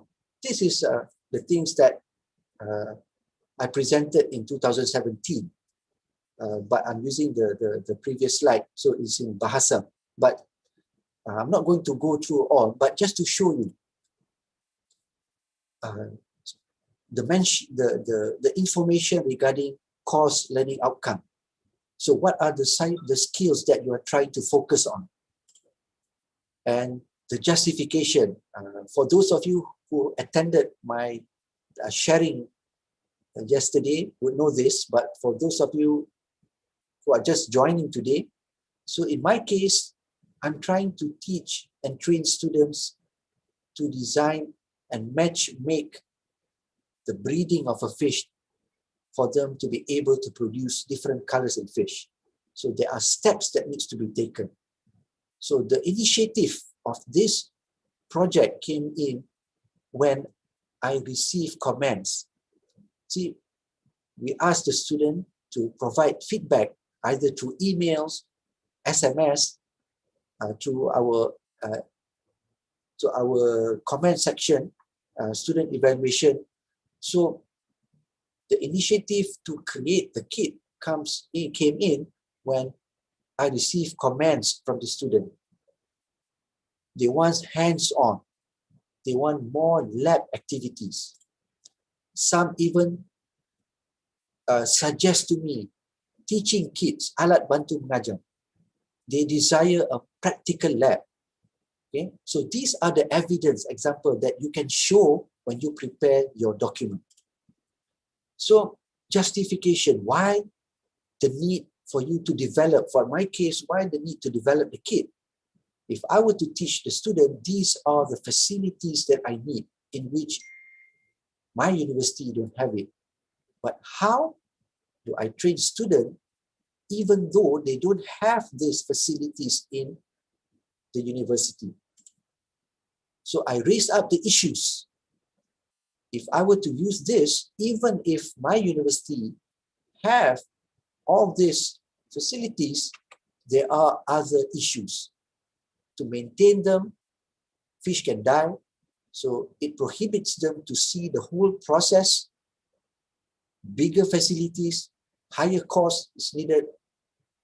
The cost to buy teaching materials, the time, it can take more than one semester to acquire the skill.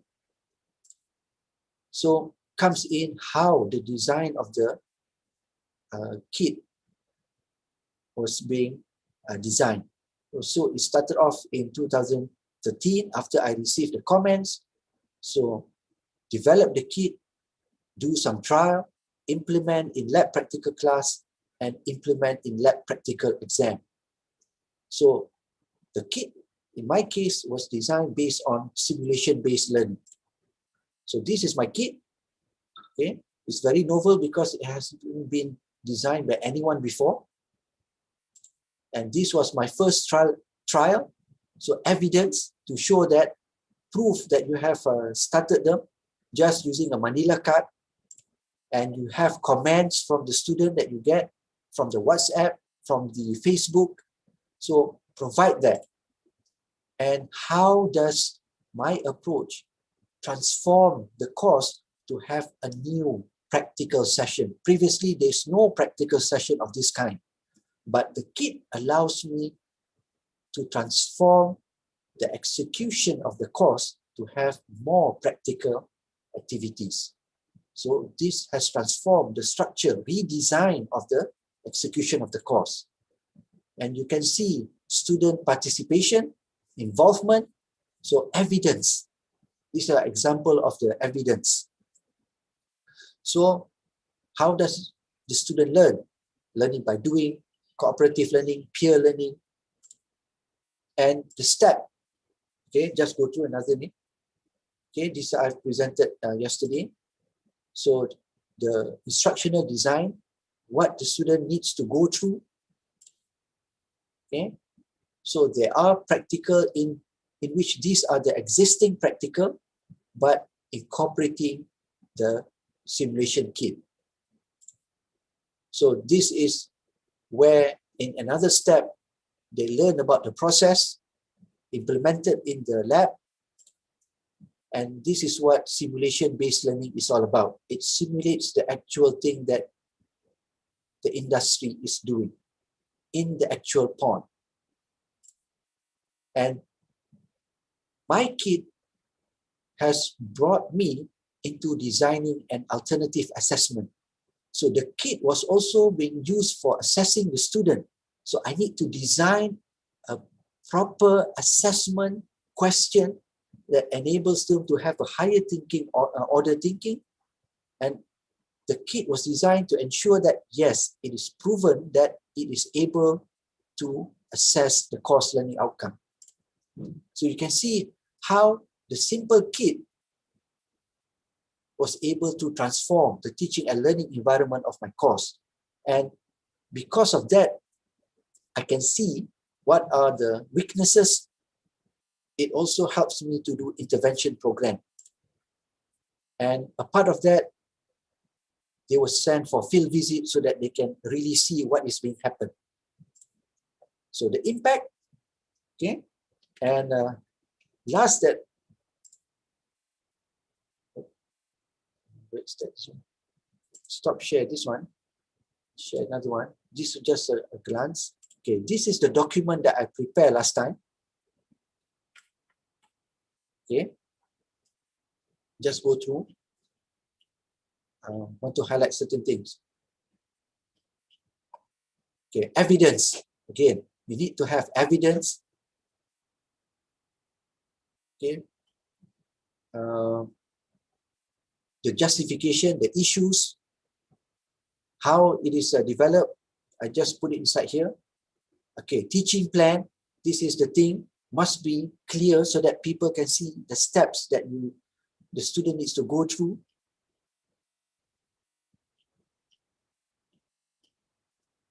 Evidence provided from the Facebook to prove the authenticity of the comments that I got from the students. And then the feedback after they went through the activities. Okay, student reflection. So find all those evidence to be add up inside. Okay, rubrics and how assessment were being conducted. Okay, the impact in terms of the results. Okay, the lab activities and what are the learning involvement occurs. Analysis from the WhatsApp and sharing of knowledge. So these are the things.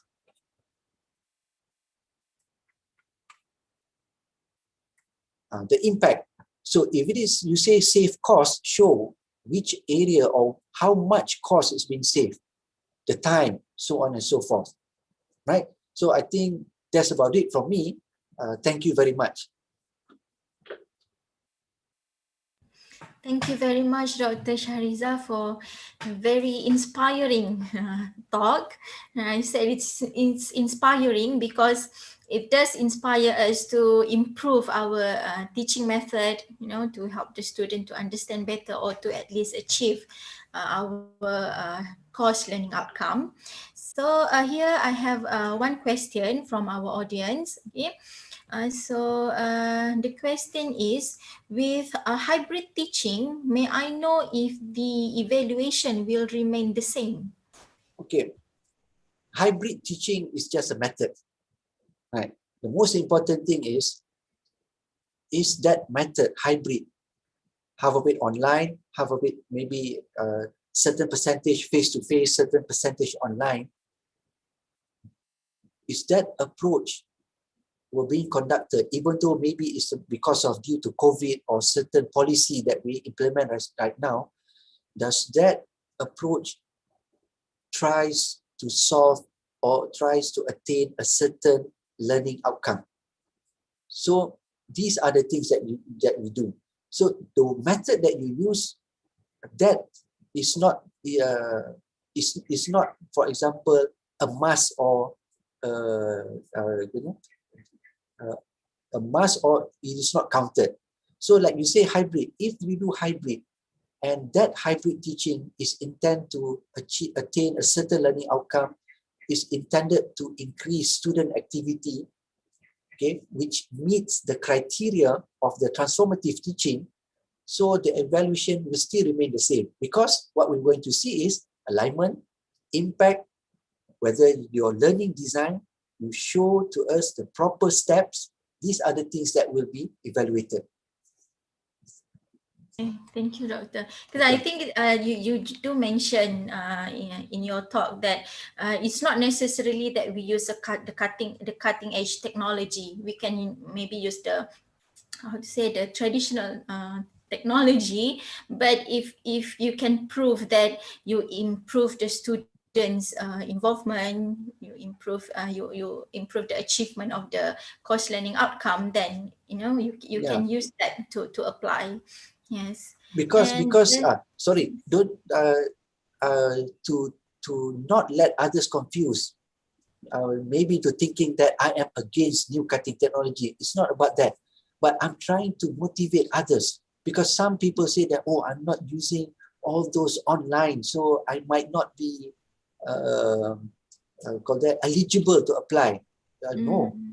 If your method is, for example, you are applying Sulam previously, service learning or social learning, in which that method requires you to go to the community and it proves very effective, then so be it.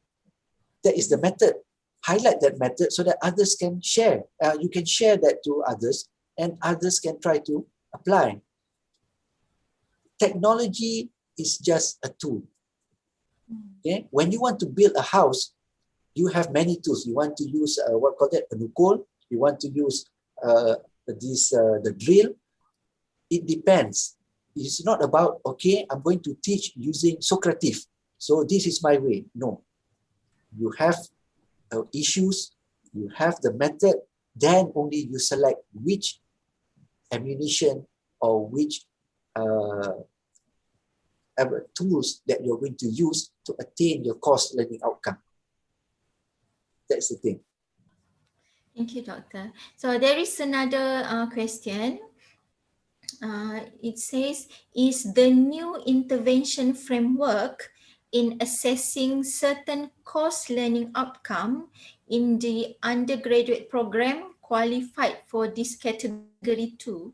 Okay, we need to see if you can contact me later. When you say intervention framework, okay, it looks sound, but when I looked at assessing certain course learning outcome in undergraduate program, that means not undergraduate certain courses. So the key point here, when I look program, it looks like if it is written in a certain manner, it looks like maybe it qualifies for curriculum. So if you see what is the real intention here, and these are the things. Or if that approach will be implemented in most of the courses in the program. So that can be a transformative teaching. You have an approach which is required to be implemented in, let's say, 10 courses of that in that program. So it can be said sebar luas, right? Can be implemented in several courses. So see the intention and how you write it. I would be glad to assist further if I can get more information about this. But that second point, if that is the purpose, it served and qualified for the category transformative teaching. Thank you, Doctor. Okay. And lastly, actually, I have one question to you. You do mention that for this category, we can apply as individual or as a group. So Yes. I'm assuming if we apply as a group, does it have to be a group of lecturers that teach the same course, or it can be a different course but using the same method? All right.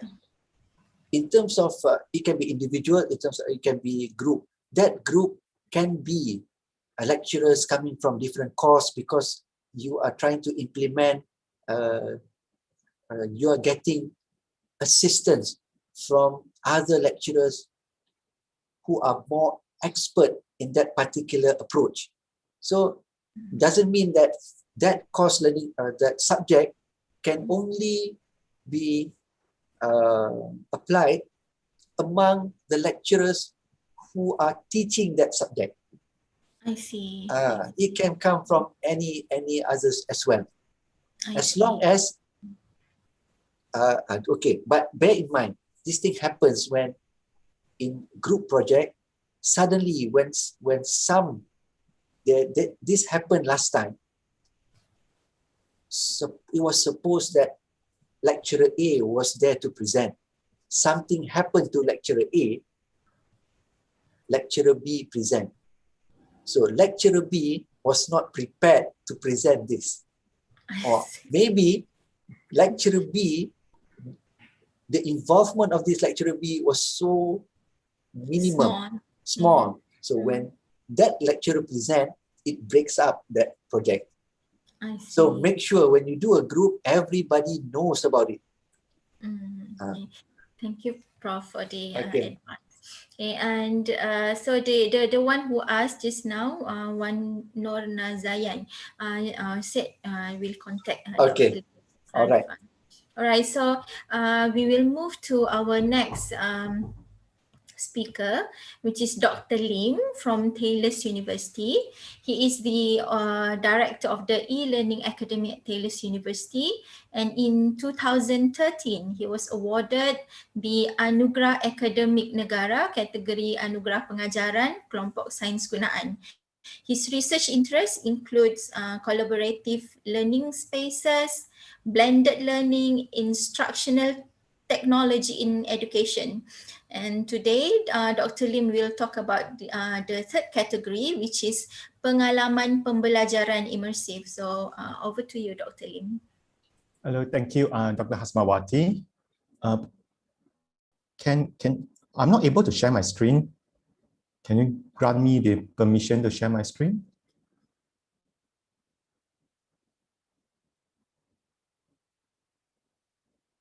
Okay, wait a second, please.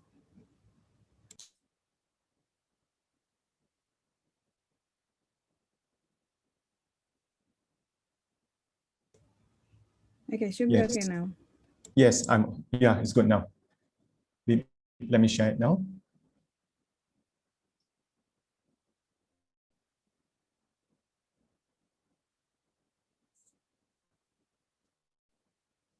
First of all, thank you for giving us the opportunity to come and share with all of you about AKRI. Yeah, I think in the beginning of the seminar, Dr. Hasmawati actually mentioned about you are actually invited a few Sifu to come and share with all of you about some tips about AKRI. In fact, I think we all are not the Sifu. Yeah, Prof. Azia, myself. Why we say we are not the Sifu? Because we never got the opportunity to go through this tough journey of AKRI. Yeah. Yes, this is really a tough journey because the tough journey here meaning you can't do it in a short time. All right, you can't say that, okay, I know the deadline for AKRI is next week, that I'm going to put up some submissions and then I would like to give it a try this week. No, it's tough because you really need times to prepare, to collect evidence. Right, to collect evidence. Evidence I'm going to share with you later also what type of evidence are needed.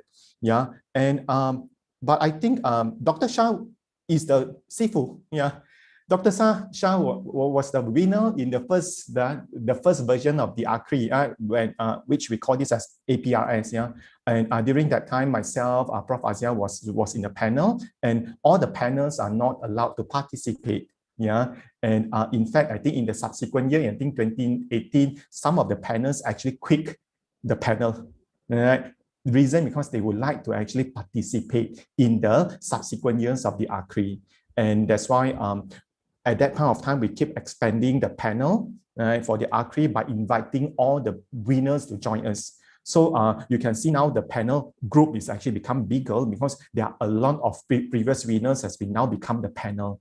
Yeah, and before I talk about this pengalaman pembelajaran immersive, or what we call this immersive learning, I think it's good to highlight about what are the differences between immersive learning and also the transformative teaching, like what Dr. Shah mentioned just now. Yeah, yes, these two looks like similar, but the two categories actually expect different requirements. Yeah, this category is called immersive learning. Immersive learning here, the keyword is learning. That means we want to see what are the impact on students' learning, yeah, which is very different from the transformative teaching. Transformative teaching here emphasizes more on the teaching part, meaning we want to see you as a teacher, what are the unique teaching methodologies, what are the unique way of you teaching that has an impact on students' learning. So the write-up in such a way that you need to focus more on how you teach. But in this category, the way you are going to tell the stories, you need to tell the stories from the student's perspective, how your students learn, what are the initiatives, what are the new ways of learning that you have already introduced to your students, and this new way of learning have an impact on your students. Yeah.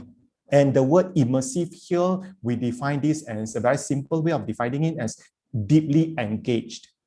Deeply engaged. So you need to show evidence of how your students are deeply engaged throughout your learning. Throughout their learning. So this is a quick summary of the differences between these two categories. And of course, all the categories under AKRI we have the same spirit, like what Dr. Shah mentioned also, is basically about sharing of best practices. So when you are submitting this AKRI, please bear in mind that you are actually telling a story. You're actually telling a stories about what are the good things that you have implemented and how students benefited from it. Right. So you need to also convince the panel, right, that you have a very strong evidence, right, and we are able to really learn from you. I think the keyword is what we are. There must be something that we are able to learn from you, right? So my sharing today will be something very similar, like I think in November last year, right, where the AKRI session was organized by GPT. So for those, if you have attended the AKRI session organized by GPT, then this is like a repeat show lah. So it's like siaran ulangan. All right, I hope you don't mind, bear with me. But if you have attended the previous sessions, then you may want to start to think about what are the questions you want to ask me, so that you are able to take the first step. I think to take the first step is important, right? Which is what we always encourage our academics at Taylor's.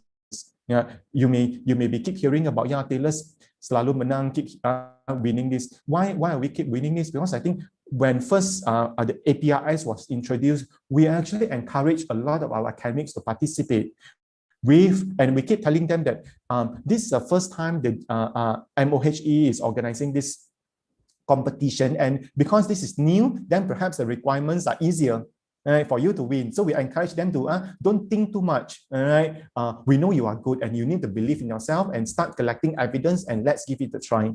And now, if AKRI will be organized in this year, then you'll be the fourth time. I think we started with 2017, 18, 19, then 20 we give a stop, and then 2021 there'll be so this is the fourth time that we have organized this. And of course, expectation is now tougher.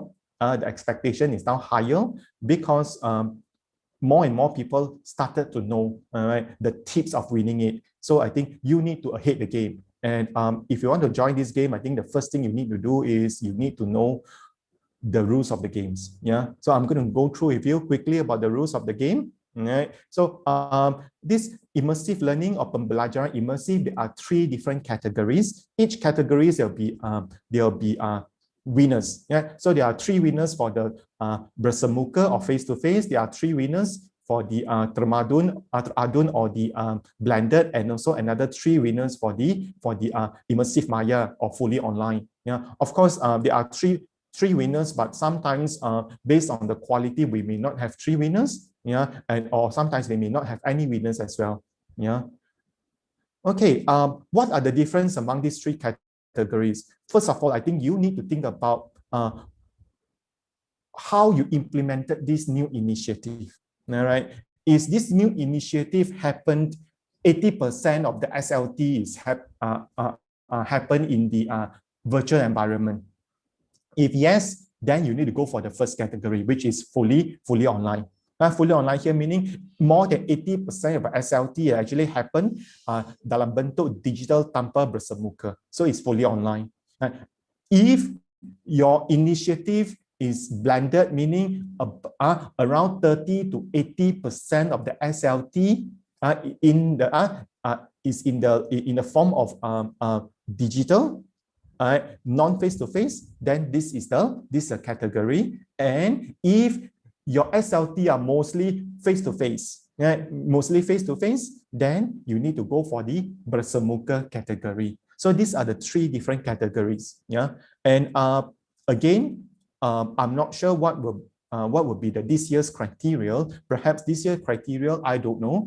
Perhaps we are going to remove the bersemuka because of the COVID-19 last year's. Yeah, so perhaps they are going to only have 2 categories. We are not sure as well. So I think more important is you need to know how to join the correct category by looking at your students' learning time. Right? By looking at students' learning time. And is it tough or not? Is it tough or not to participate in this category? Do you need to have a very chunky, very unique teaching? No, right? Because what is more important is your initiative must achieve only or minimum 1 learning outcome only. Right? So for example, in your 14 weeks of the semester, and your initiative is only applicable from week number 5 to week number 7. Yes, go ahead to participate. All right? Because you have, like, for example, at Taylor's, if it's a 4-credit module, normally we have 8 learning outcomes. Right? We have 8 learning outcomes. And your one initiative only achieve only 1 or 2 learning outcomes. Yes, it's fine. You don't really need to come in with a very big initiative that achieve all the learning outcomes in your module. Right? So it's actually written there, terbukti telah mencapai sekurang-kurangnya 1 learning outcome. 1 LO is sufficient. Yeah. But more important is this initiative must give an impact. Right? It's a very deep impact on the students' achievement and also students' experience. So you need to explain it. Again, I use the word story. You need to tell the story from students' perspective by focusing on experience and achievement. Yeah, we are not so interested to know about what have you done, right? Because this is immersive learning category. Right? We are not so sure. So in your story, you don't keep emphasizing on you have done this, you have done that. No, we are not so keen. What we want to know is what happened to your students. What happened to your students? Okay, of course. So there are some examples here. So if let's say you're talking about simulation lab, you're talking about micro-credential, you're talking about MOOCs, right? Virtual reality, AR, VR. Yes, then you can go for the Maya category. Right? But if yours one is about flipped classroom, blended learning, yeah, then this you need to go for the blended learning category. But if yours is more on like service learning, challenge-based learning, work-based learning, PBL, then you need to go for the bersemuka. Yeah. So which category to go for? Again, based on the SLT. Yeah. So for example, here the first title. So all the examples here are actually taken from the previous submission from Taylor's. Yeah. So I actually extracted this and share with all of you. For example, if you are participating in this bersemuka, then this is the title, right? Life skills. how do you prepare your graduates to actually thrive in the fourth industry revolution? So meaning in this project, we actually talk about what are the different initiatives that are implemented to help students to acquire life skills, right? How to make students to be more resilient, to be able to cope in the VUCA world. So, and because students learn this through face-to-face contact, all right, 80% of this SLT is actually through face-to-face contact. That's why this is under the first bersemuka category. By looking at the title, the second title, then you'll be able to know the second title is about fully online. Right? It's about massive open online courses for the Hoboken ethnic module. Right? So this is how a module is actually run fully online. Yeah. So this is a Maya category, and the third one is blended learning. How these lectures actually design an interactive and engaging module site in LMS using a model called RASA, RASA model. Yeah. So I'm showing you this to give you an idea about the first impression is very important. So the way you frame the title must be able to attract the attention of the panel. Right? So for example, to me, I look at the third title. I think this is a good title because RASA model. I'm curious to know what is actually RASA model. Yeah. So I would like to know more about RASA model. And then when I read the portfolio, when I read the stories there, I started to appreciate, oh, all right. So because of this RASA model, the way students learn is now changed. Right? The way the students are able to now learn in more engaging manner, all right, more immersive manner. Yeah. So yes, to convince the panel is very important. And who are the panels? These are all the panel here. Yeah, of course, these are the 2019 panel. We don't know who are the 2021 panel yet. Yeah, and some of these you may know. I think perhaps you may know some of them. But we always uphold integrity. Yeah, so meaning like what Prof. Azia mentioned. Also, if there are any submissions from tailors, then any panel from tailors, you are not allowed to touch the submission. Right? But yes, and at the same time also, if there are some submissions from non-tailors, but we know this person, right? For example, let's say from IIUM, and then we know this person, all right, then we are not allowed to also evaluate this as well. Yeah.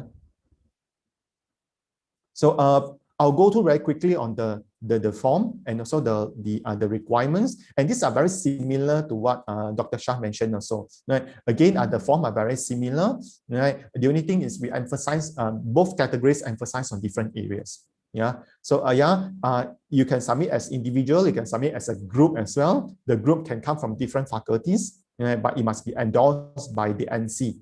Right? Must be endorsed by the NC or Timbalan NC or yang setaraf. Yeah. These are the distribution of the marks. Yeah. The requirements are very similar to transformative teaching, but the distribution of the marks are different.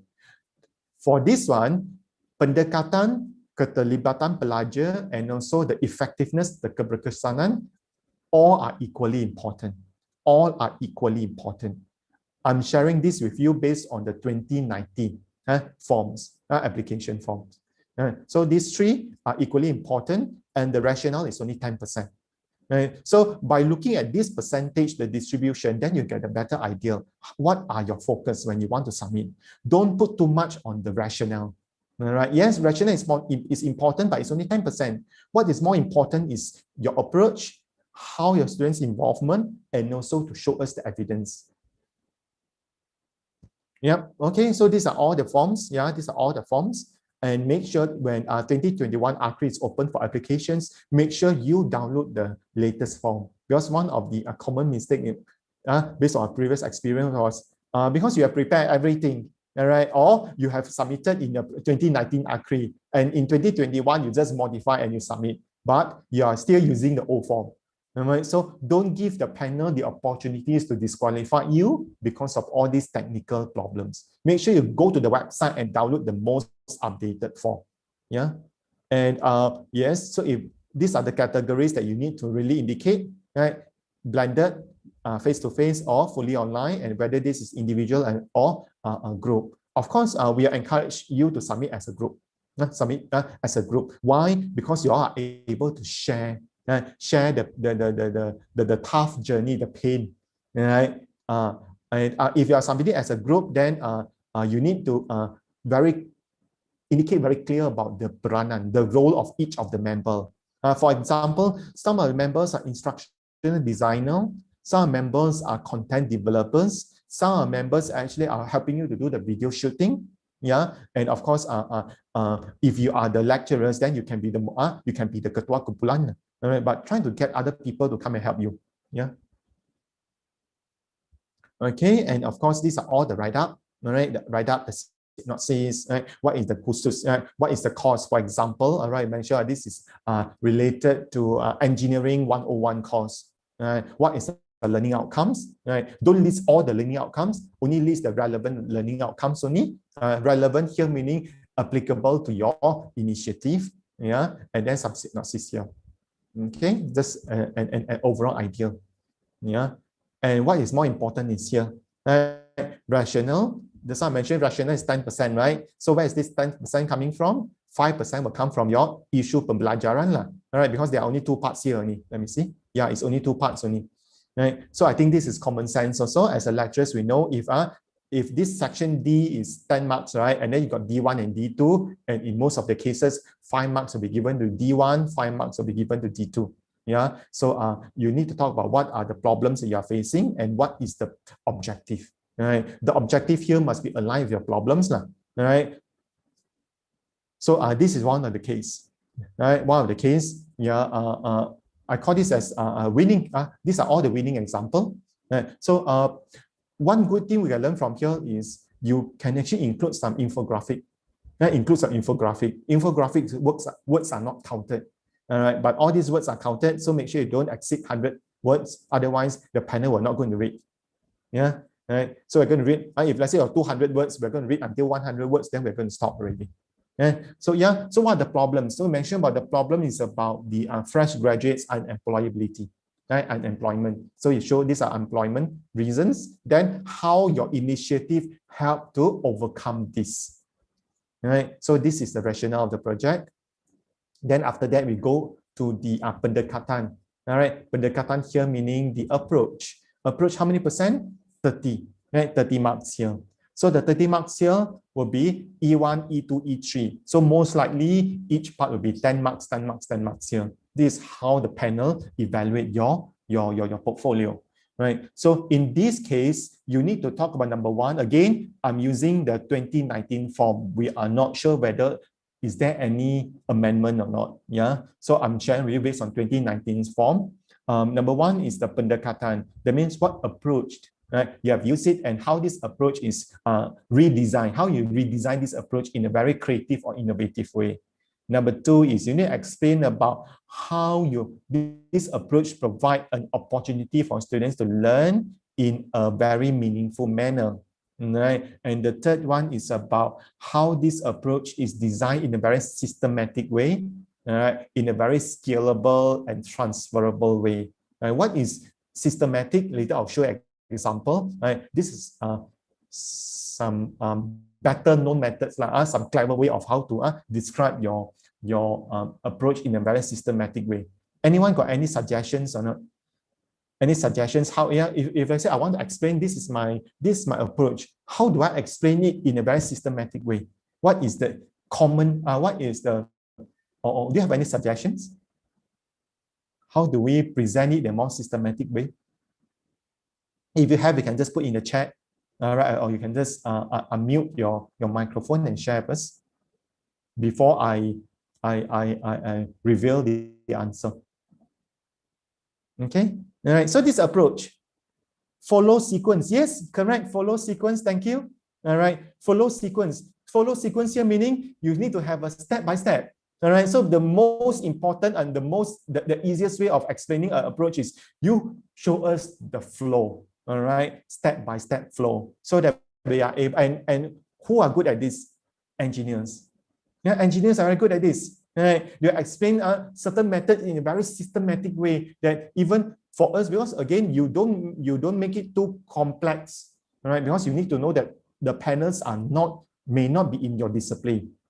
Right? I'm not from if let's say I'm not from an engineering background, right? But you explain it too complex that only engineers can understand, then panelists will not be able to appreciate it. Right? You must explain it in everyone can understand. Yeah. So you see, so this is the pendekatan. You put in an infographic manner. All right. So the blended learning approach, these are the 1, 2, 3, 4, I think 1, 2, 3, 4, 5, 6, 7. These are 7 approach. Storytelling, all right, collaboration, interactive simulation, all right, game-based learning. All right, and then they implemented the bring your own device concept, BYOD, and this is how the RASA model was used. So it makes it very easy for us to understand, and more important is for us to learn, right? Because I think the panels are learning from you all, right? Yeah, and what are the evidence? All right, students have learned it in a very meaningful way. You show us some pictures, right? Show us some pictures and elaborate your pictures. And for example, you say students are learning virtually, interactively, in a self-paced manner, in a digital manner, collaborative manner, right? Show us the evidence in an infographic manner, then with your elaboration.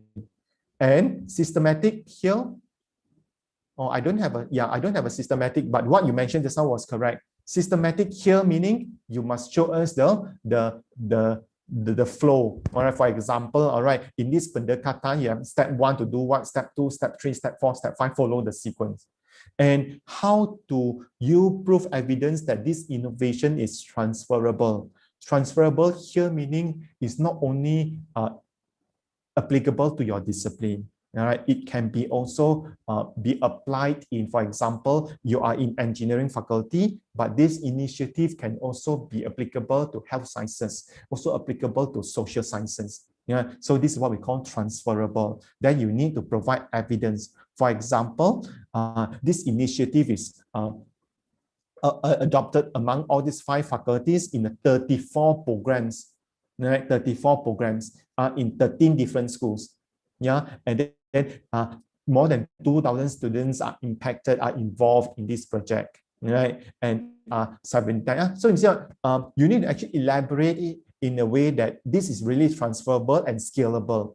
Scalable here meaning it's not only within your small group of students benefited, right? It is actually scalable that now, yes, in the beginning, perhaps it's only your own class, but it is possible to extend it to other classes, right? And the third one is about penterlibatan, belajar, students' involvement. Again, it's also 30 marks here. This is a part that we expect to see some portfolio. And please don't repeat the same mistake like what Dr. Shah mentioned to all of us just now. All right, example like the QR code, wrong QR code, wrong URL, Google Drive, need permission to open all this. Yeah. So again, my simple advice is don't give the panel any opportunity or any chance to disqualify your submission. Yeah, because you have spent a lot of time in this submission. Don't give us any chance. Yeah, so that there is no reason why we want to disqualify you because of technical reason. Yeah, so students' involvement. Yeah, student involvement, you can show about us this how students involved cognitively, psychomotor, and affective domain. How students involved in the conception of the ideas, in the development and implementation stage, in the affective domain here. Right? And in this case, we actually use the word head, hands, and heart. Right? So to represent cognitive, psychomotor, and affective. I think these are all clever way. And again, you are not just writing stories. You need to provide us pictures for us to easier to understand. And remember, I show you the panel photos. This category is I believe this category is the with the most panel, because this is the most popular category, immersive learning. We receive a lot of submissions. So you really need to make sure that your submissions stand out from the rest, right? By showing us a lot of pictures, photos for us to believe it, right? For us to believe it. Sometimes, yeah, you can write in a very nice way, but when we really try to find the evidence, we can't really find a very concrete or convincing evidence. Yeah. So again, you see, your students' involvement, the best way to show this is what? If this is face-to-face, then you need to show us these are the tangible products that students produce. right? Tangible products that students produce. If this is fully online, then you need to show us about the log in your LMS, right? How students activeness in the LMS, right? Or if this is related to commercialization, then you need to show us this is how your students earn profits based on what are the projects that you have done. So show us all these things. And the last part is about the impact. Impact is also 30% impact. I'm not going to go through one by one, but the impact here, I'll show some example. The impact can be, for example, the survey that you have conducted. All right, the survey that you have conducted. You can also talk about the students' reflection. Right, student reflection. What students think about this? Right, what are the impact? Can be also be if you have any newspaper articles. Right, students are winning projects. Yeah, show us all these things because this is all about meaningful learning. This is all about impact to the students' learning. Yes, please involve the employers. Yeah, involve the industry. Yeah, when we talk about impact. So we like to hear from industry. So meaning your innovation is not just recognized by your students, but also recognized by the industry players. Right? And you can also talk about after completing their bachelor degrees, students are now opening up their own business. For example, this was, I think, in 2018. Yeah, students actually open up their own business. Right? Or if you have actually participated in other similar contests, you can show us also. All right, for example, I think this one is in IIUM. Yeah, so show us all the evidence, all the achievement that you have. Yeah, and the last part is about, make sure that you submit on time. All right, JPT is very particular in terms of time. When they said Friday 5 p.m. means 5 p.m. Right? If the documents reach JPT at Friday 5:05, 5 minutes late, then it will this submission will be disqualified. Yeah. So normally we encourage our academic to submit at least 1 day before. So meaning we are going to make sure that we reach all these documents from tailors will reach JPT at least 1 day before or on that day morning. Yeah, or at the day morning, and make sure that you get the endorsement from the VC. Make sure you get endorsement from VC. Otherwise, again, it is very sayang, wasted. It will be disqualified also. Yeah. So all these are the some common mistakes which I don't think I want to repeat. It's very similar. And there is a checklist for you. Make sure you have submitted all the checklists and make sure you do it yourself. Right? Don't appoint anyone to do it. Yeah, all right. We always encourage lecturers. All right, this is your project. All right, and you need to really show your commitment. You need to do it yourself. All right, not to get third party to do it for you. And again, these are all the problems here. Then will be the before I go to Q&A. Then this is just a submission. Right, from the submission, we will shortlist. Right, we'll shortlist a few projects to call for the pitching. Right, to call for the presentation, the pitching. So when it comes to the pitching part, is totally different. When it comes to the pitching part, will be we are going to get different panel to be the judging panel for the pitching. Meaning to say, those who have read your portfolio will not be the judging panel during the pitching. Right, and in the pitching, I think each group is given 10 minutes to present. Only 10 minutes to present, and then plus another 5 minutes for Q&A. And we are very strict in terms of the timing. After 10 minutes, we'll stop you from presenting. So it's very crucial because sometimes you can prepare a very good portfolio. All right, it's very impressive a portfolio, but during the presentation, you are not able to deliver the gist of your presentation. Yeah, or because of the very short duration, you really need to know what to present. I really need to know what to present. Yeah, and you can't focus too much on things which are not important. So our advice to you is, if you are lucky to be shortlisted during your 10 minutes presentation, you need to use this as a guide. This as a guide, right? This as a guide. So meaning to say that 10 minutes, you should only spend 1 minute on rationale, 3 minutes for the pendekatan, 3 minutes for the involvement, 3 minutes for the effectiveness. Because sometimes There are some group that actually spend a lot of time talk about rational pendekatan. By the time you finish these two, 10 minutes over. Then the panel will have no opportunity to listen to a keterlibatan and keberkesanan. And you can't blame the panel because it's not the panel's job to go and build your portfolio. Right? All the marks start from zero. All right. Even you score the highest during the portfolio stage, but when it comes to pitching, everything will start from zero. And we only judge you based on your presentation, based on the Q&A. But of course, as a panel, we try to help you. So if, for example, there is no opportunity for you to talk about the effectiveness, during the Q&A, we'll ask you. Right? So we try to help you. We ask you what are the effectiveness, then at least to give you opportunity to further elaborate. Right? Otherwise, if you never talk about the effectiveness or you never talk about the involvement, then you get zero for that part. That's why if you look at the past few rounds, I think certain categories there are no winners. Right? Not to say they are not good. The only thing is in the presentation, you are not able to deliver the gist of your innovation. You are not able to convince the panel that this is an innovation, yeah, during the short time. And of course, there is titik ambang also, cutting point.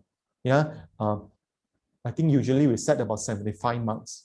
75 marks. So meaning you need to achieve 75 marks. Again, this is based on the previous experience, sometimes 70, sometimes 80 or so.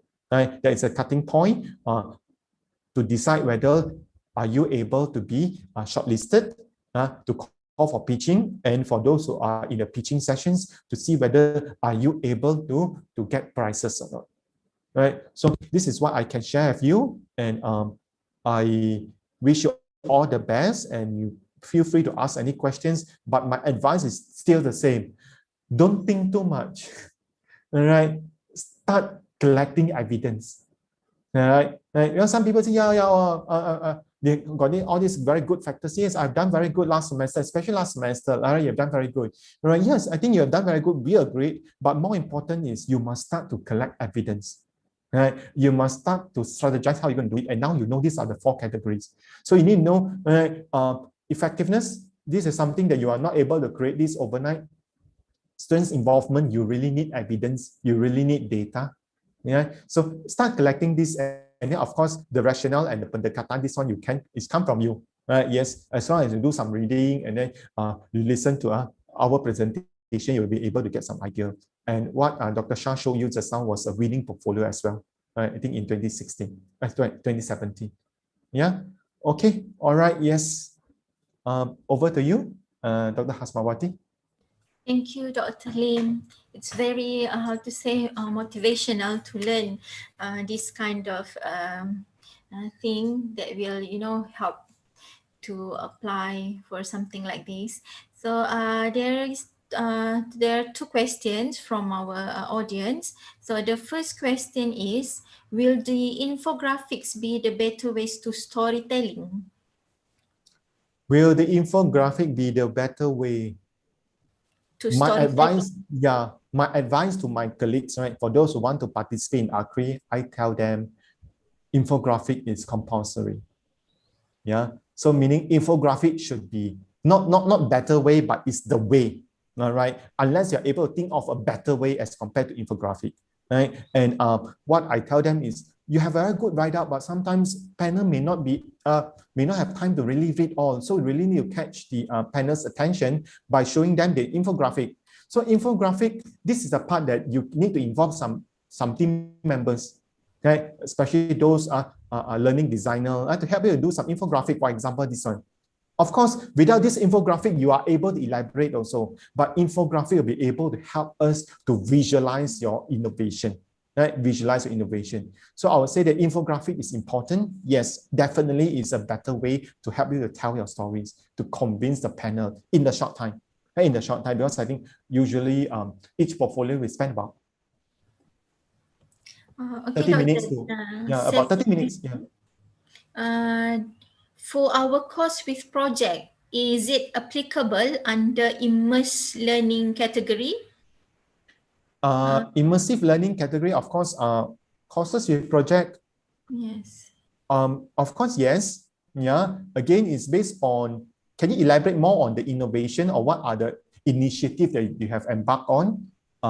Because we need to know the students' learning time, right? If your project is mainly conducted face-to-face, yes, then you can go for the immersive learning bersemuka. But if your project is highly fully online, then you can go for the immersive learning maya. Yes, yes, it can. And it depends on the nature of your project, how your students spend in terms of the student learning time.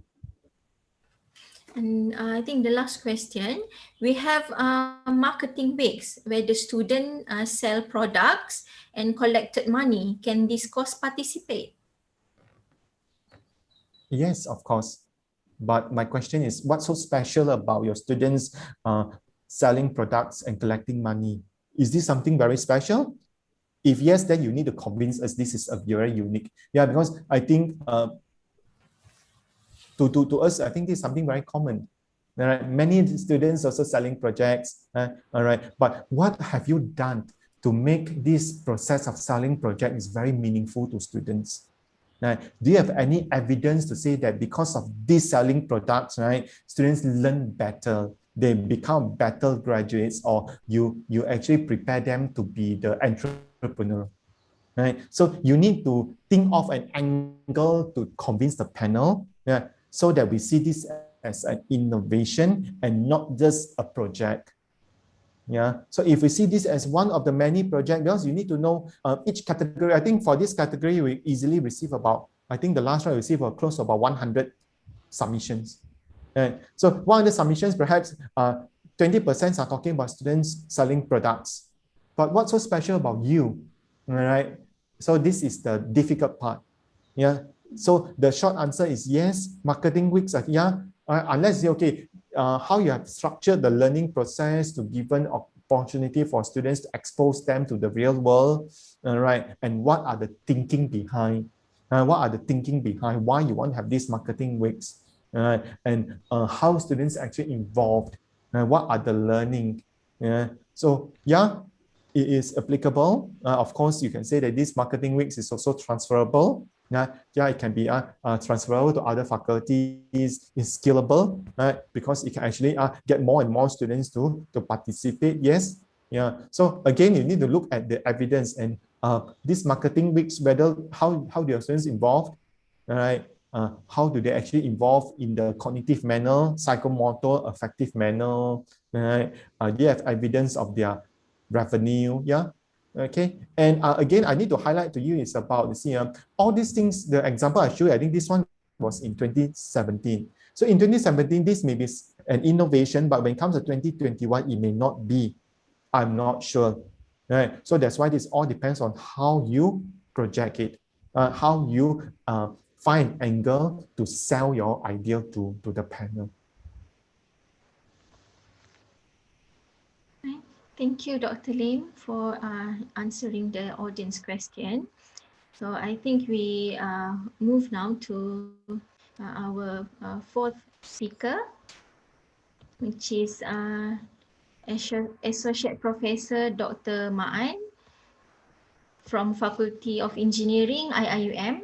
And he is a lecturer as well as the Deputy Dean for Academic Affairs at the Faculty of Engineering, IIUM. And his research interests includes water and wastewater treatment technology, and he won the Best Teacher Award at IIUM university level in 2014. And Dr. Ma'an will talk about the last category, which is pentaksiran alternative. So I pass the floor to you, Dr. Ma'an. Assalamu alaikum wa rahmatullahi wa barakatuh. Can you hear me? Yes, I can hear you clearly. Alhamdulillah. Thank you very much, Dr. Hasmawati. And thank you for CPD for inviting me to share this about this award, which is related to alternative assessment category. This category actually has started quite late in 2019 as a separate category. Before that, it was under another category. And then the members thought that we need to encourage our lecturers to look into alternative assessment as one of the means to improve on teaching and learning. So in 2019, as you can see, the alternative assessment category was separated as a standalone category.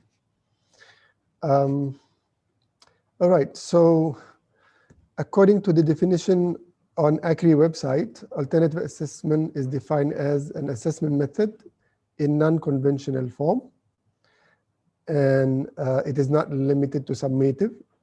It can include formative, authentic, assessment as learning, and assessment for learning. So it can include all these forms of assessment. It's not only limited for summative assessment. And the method of assessment should be a method that succeeded in effectively transforming the assessment of a learning outcome based on the definition of MQA framework. And this is similar to all the other categories where you need only one learning outcome. You don't have to include all the learning outcomes of the course. If the other learning outcomes are assessed as well or used in this alternative assessment, then you can include. But of course, the more learning outcomes you add, the more complicated it will be. So to make your life easier and your application more simple, you can just put one learning outcome and focus on that. And the method that has been used proved to achieve at least one learning outcome for a particular domain. And I will talk about the domain later on. Now, this is not my slide. I just took it from the internet. And since this is just a sharing session, I hope I don't need any approval to use the slide. It's not a commercial presentation. So the difference between traditional and alternative assessment is about who is the center of the learning process, the teacher or the student. So usually for traditional, it's the teacher-centered. Centered means the teacher is the one who selects the assessment. In alternative assessment, you can provide a room for the students to choose the assessment.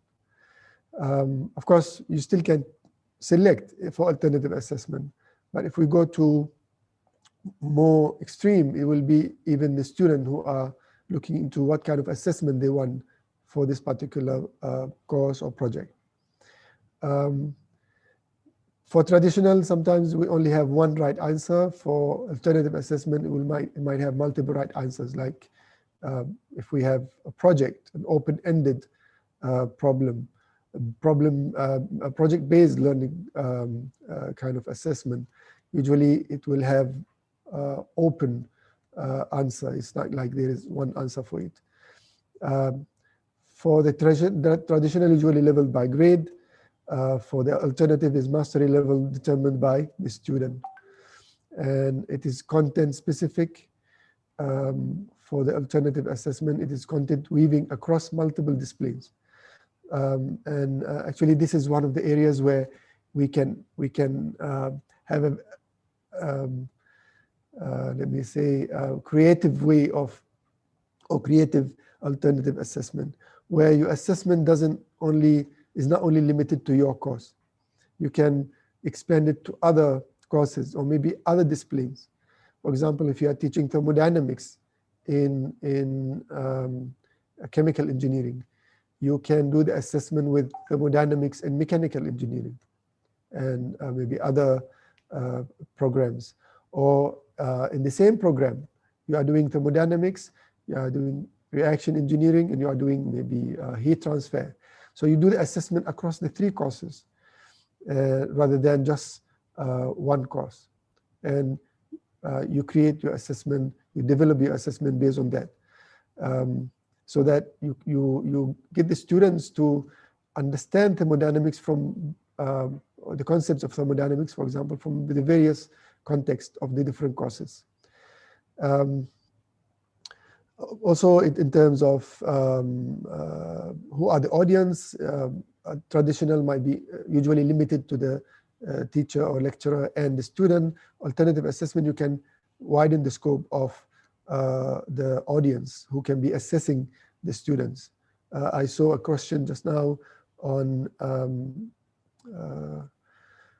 by Dr. Suhaimi saying we have marketing weeks, students did sell products. So in this case, you can develop an assessment where the customers of the students can assess the students' performance. So the rubrics you create is not only limited to you as a lecturer or to the students themselves. You can also get the students to do peer assessment, but also you can open it to the audience, to the customers, to other stakeholders who are involved in the learning process. Because when they start selling, you might want to focus on one of the learning outcome is maybe to generate higher income, or maybe when they do marketing, in their marketing skill, how are they performing their marketing? So your assessment on that. And then you can ask the customers who are buying from these students to evaluate their marketing skills. So you prepare a questionnaire or rubrics, and then you ask them to do that. That will be an interesting project that could be used for this criteria. And of course, it's unimodal communication, multimodal communication, and a few other. These are just some of the examples of the differences between traditional and alternative. And on some of the examples on alternative assessment could be on artwork, portfolios, presentation, maps, research project, letters, web pages, role playing. So all these are examples, and of course there are many others that we can look at. Now the challenge here is how to come up with an alternative assessment, which is, for example, using portfolios, which has been used so far by many, but you come up with something different. You add that element to your alternative assessment using portfolio, which is new, for example. Or you can still refer to the summer model, which has been explained by Dr. Shahriza and Dr. Lim, to see what is the added value of your assessment compared to the previous one. Is it augmented or whatever level of creativity in that particular assessment? The objective of the award is to identify alternative assessment method or methods which has successfully transformed the assessment of the learning outcomes of a course effectively.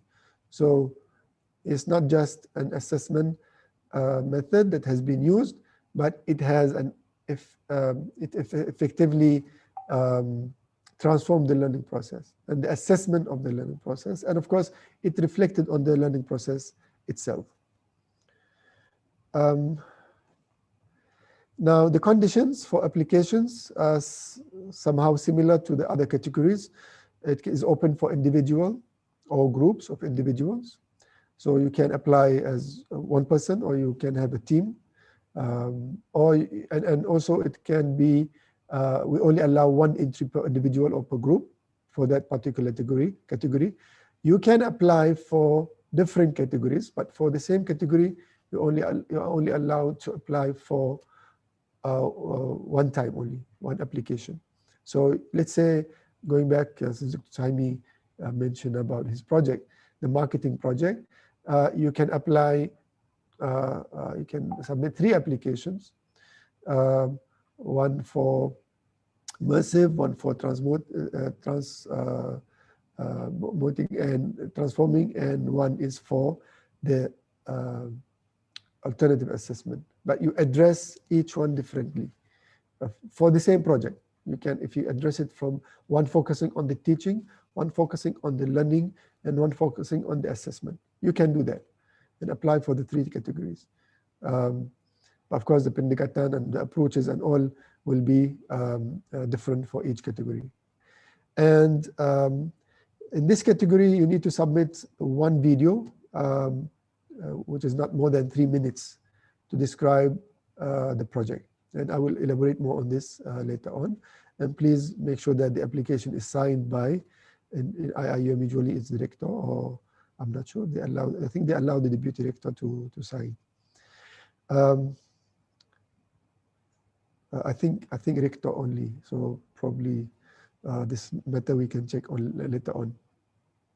I'm not going to address on the issues of why the application can be rejected at the entry, because it has been covered by the previous speakers, and it's all the same in terms of incomplete information, signature is not there, and so on. All right.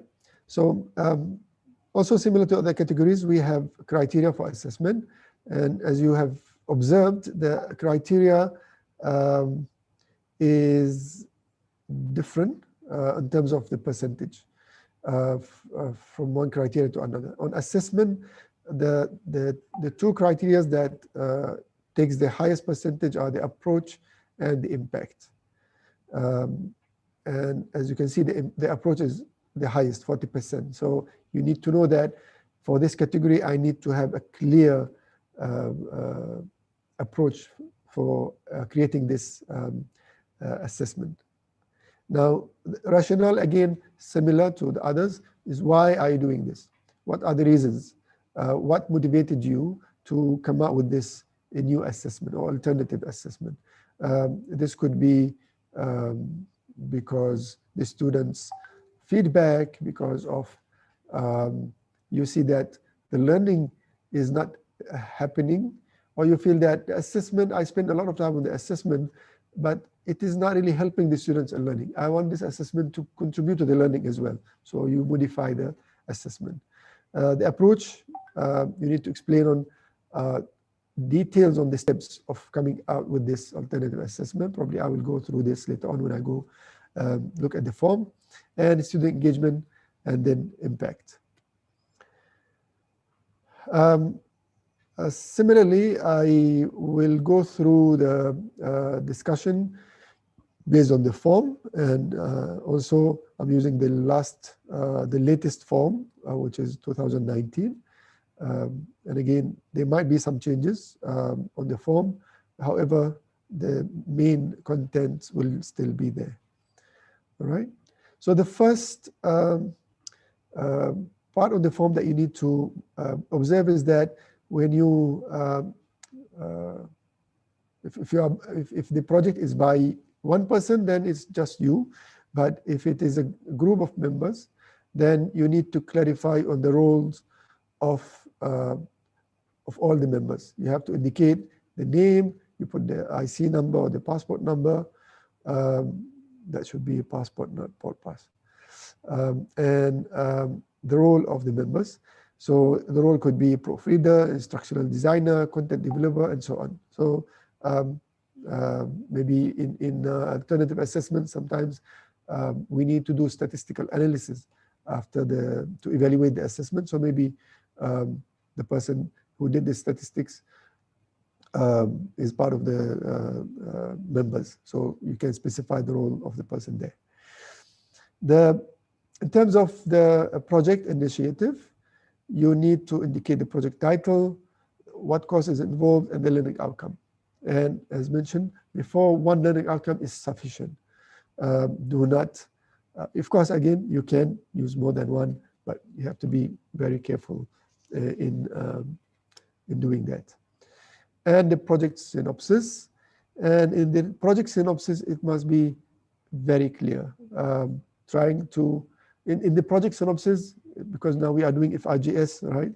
In FIGS, the executive summary is after the title.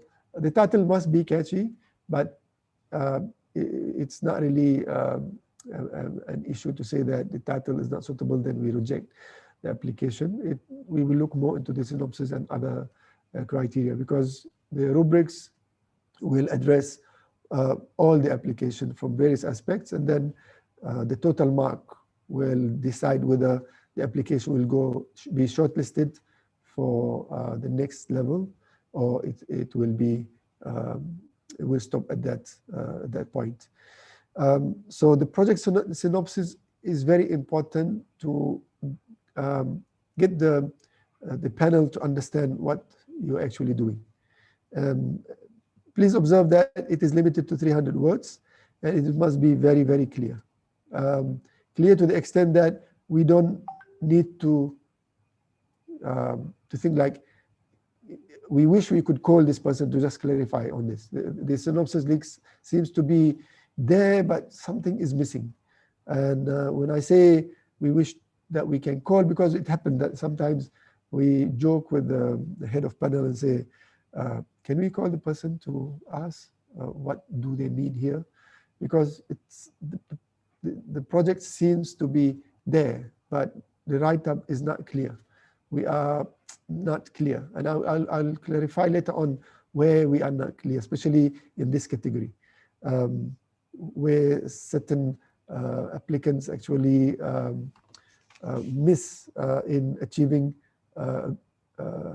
or having high opportunity to achieve for this particular project. Now for the synopsis, you need to prepare, as I mentioned, a 3 minutes video. And this video is, of course, you need to provide the link and the issues mentioned before by other speakers on the challenges of the links and so on. I think I'm not going to cover on that. So what is the purpose of this video? The purpose of this video is not to put your synopsis into a video format, meaning that don't just read your synopsis or repeat your synopsis in the video. The video is meant to for the applicant to state what they couldn't put in writing, maybe showing graphics or showing pictures and so on. And it's not because I have 300 words in the synopsis, I want to say more, so I put it in the video, unless it is really helping in making things clear. And actually the video came in later on. It was not there before in 2017 and I think 18. It came in because of the issue I mentioned earlier. The synopsis is not clear. There's something that the applicant can say better, maybe can show. And we've observed this when the applicants do pitching. When they do pitching, they show things which is not written in the synopsis. So we thought, let's give them an opportunity to come up with this video to give more explanation. So this is actually a good chance, but we've seen some who missed that. They still give like just the synopsis is just being repeated in their video, without adding any extra and substantial information for the panel to appreciate that this project can go to the next level.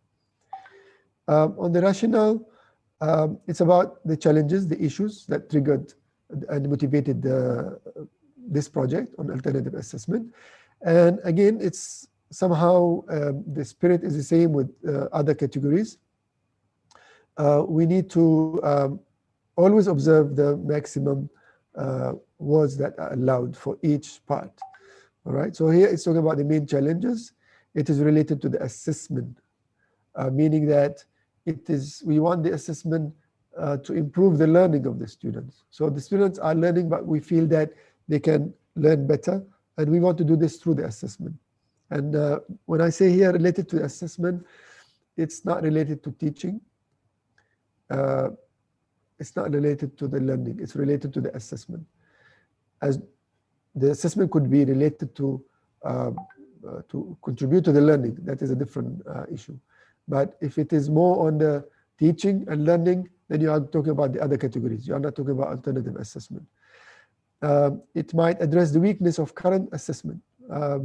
Maybe it is focusing on assessing the learning only.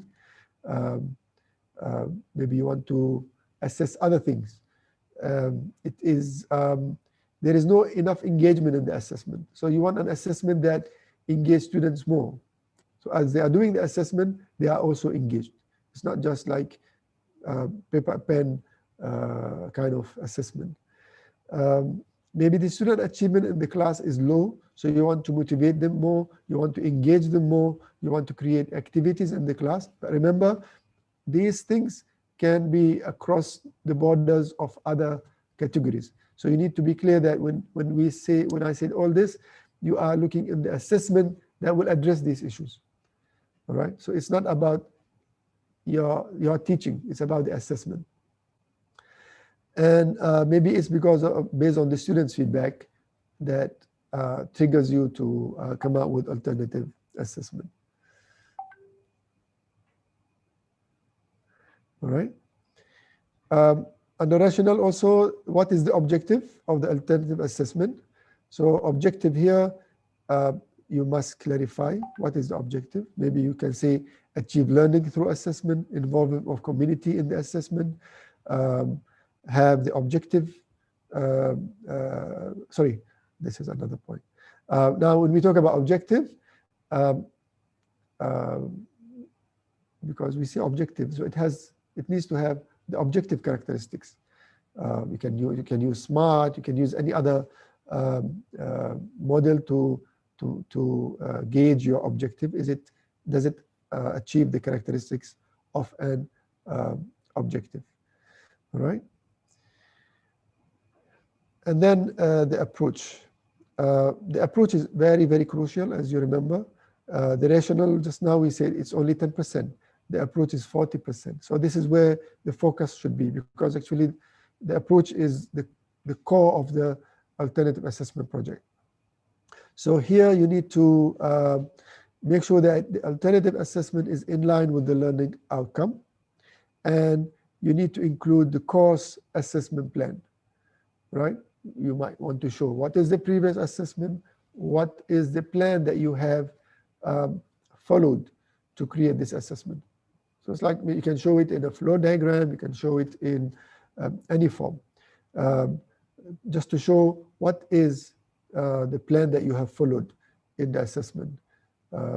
Maybe you did an analysis before on the current assessment, and then you did a survey for the students, whatever steps that you have taken to come out with this project. And when we say it is in line with the learning outcome, you have to remember the learning outcome, the learning domain. We have 3 learning domains. We have cognitive, we have psychomotor, and we have affective. So the assessment must reflect on the domain. If the outcome is written in a way that it is more on psychomotor, your assessment cannot be on cognitive.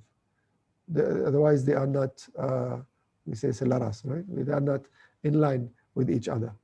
They are talking 2 different, and that could be the end of this application, because they are not talking to each other, the learning outcome and the assessment method. All right. So this is where we need to look at the learning domain of the learning outcome, and the assessment is assessing that domain and not any other domain. On the approach also, we need to know whether this is an original idea, like nobody has come up with this, or it is adapted from a previous model or a source. So you need to show that very, very clearly. You see, you have 200 words, so you need to be very concise. If you need to refer to the literature and show that this idea is original. And going back again to originality, you can refer to the SAMR model to compare. If it is say it is original, you show that it is not. This is the first time being used. I'm the first one who created this assessment. If it is adopted from other sources or models, you can show the level of how far it is being modified. How much you added to that. Like Dr. Shahriza, when he talked about Padlet is there. You can use it for assessment. You can use it for teaching. But if you want to use Padlet, you added something, another element to Padlet to make it a more effective assessment compared to the way it is being used now, or YouTube, for example. All right. So here we want to look at how novel is the assessment. Of course, if it is novel, it will carry more weightage on the marking scheme. Saying that doesn't mean that if it is adopted from previous works, it is not acceptable. It is acceptable as long as it is not just taken as is. You just take it and apply it, and it is just adopting or applying other people's work. And then when you talk about originality, what is the level of originality? If it is adopted from other models, is it exactly the same? What did you modify on it? You can use a flow chart to explain here.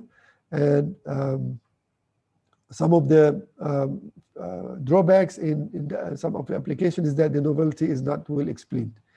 And if it is adopted from another model, it is the original model is not well explained for the panel to understand the existing model that has been somehow used in the alternative assessment.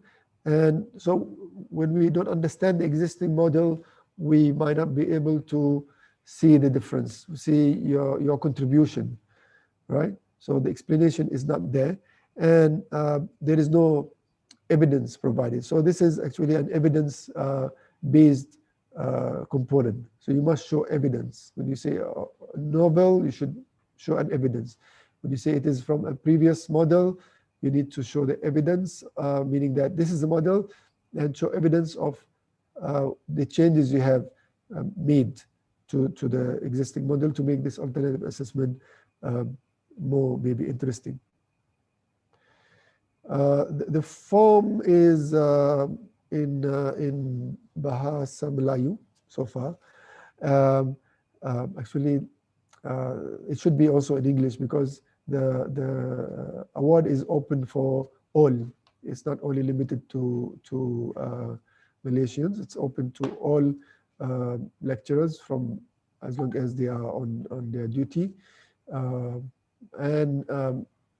Sometimes it's just technicalities why the form is not in English. But it should be actually in English. And at the end we say, hopefully the university will help the staff in understanding the form content. All right. Or you can just do like me, just learn Bahasa and then it becomes easier. On the approach, what types or forms of assessments used and how is it suitable to measure the selected learner outcome? And here you can say we used open book exam, we used take-home exam, we use PBL, we use role play, student portfolio. So this is the type of assessment or the form of assessment. And you must show how it is suitable for that learner outcome. All right. It's very important to always relate the assessment to the learning outcome you are using in the application. Because if that connection is not there, the application will not be valid anymore. All right. And I'm trying to go not very fast, but not that slow, so that maybe you can have more time for Q&A. Again, you can see in the approach we have at least 4 elements. The 4th element is very, very important, which is on the planning, the development, and implementation. We must see that. All right. That's why we said before you need to show the plan. How did you plan? What was your plan? You do surveys, you analyze the current assessment in place, and then you create your rubrics. How did you create your rubrics? And use any, as we mentioned, is it based on previous models? What modification you have done? And then how did you apply the rubrics? How did you evaluate the effectiveness of the rubrics? Maybe you've done statistical analysis, and tomorrow, I think tomorrow, isn't it? There will be a session with some other winners from AKRI, and Dr. Adiba is there. She is one of the, I think she won the last AKRI, if I'm not mistaken. And she did a very good, I mean, we've seen that her application was distinguished from the beginning because she did all the steps from analyzing the current assessment, the plan, and the implementation, and then even the evaluation, doing t-tests and all this statistical analysis to show that the assessment actually managed to assess what she wanted to assess. All right. And actually, talking about the pitching, also she was very exceptional in her pitching because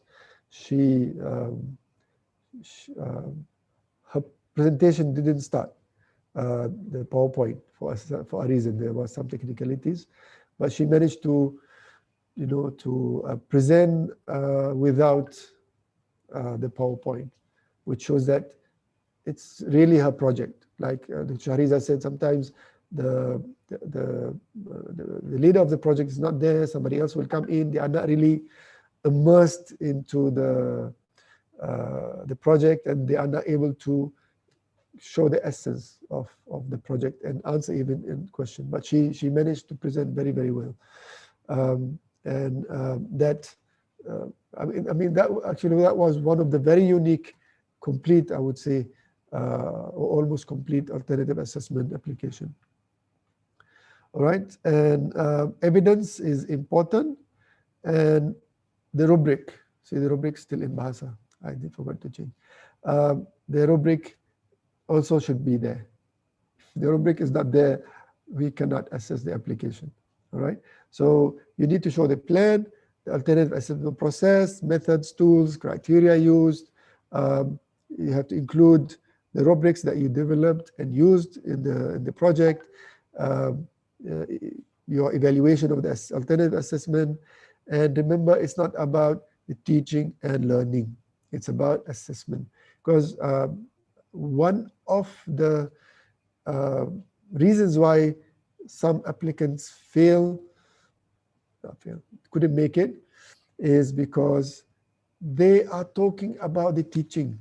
They are talking about how the students are learning and engaging without relating this to the assessment. So they kind of forget that this is about the assessment. So make sure the assessment is always in the middle of the picture.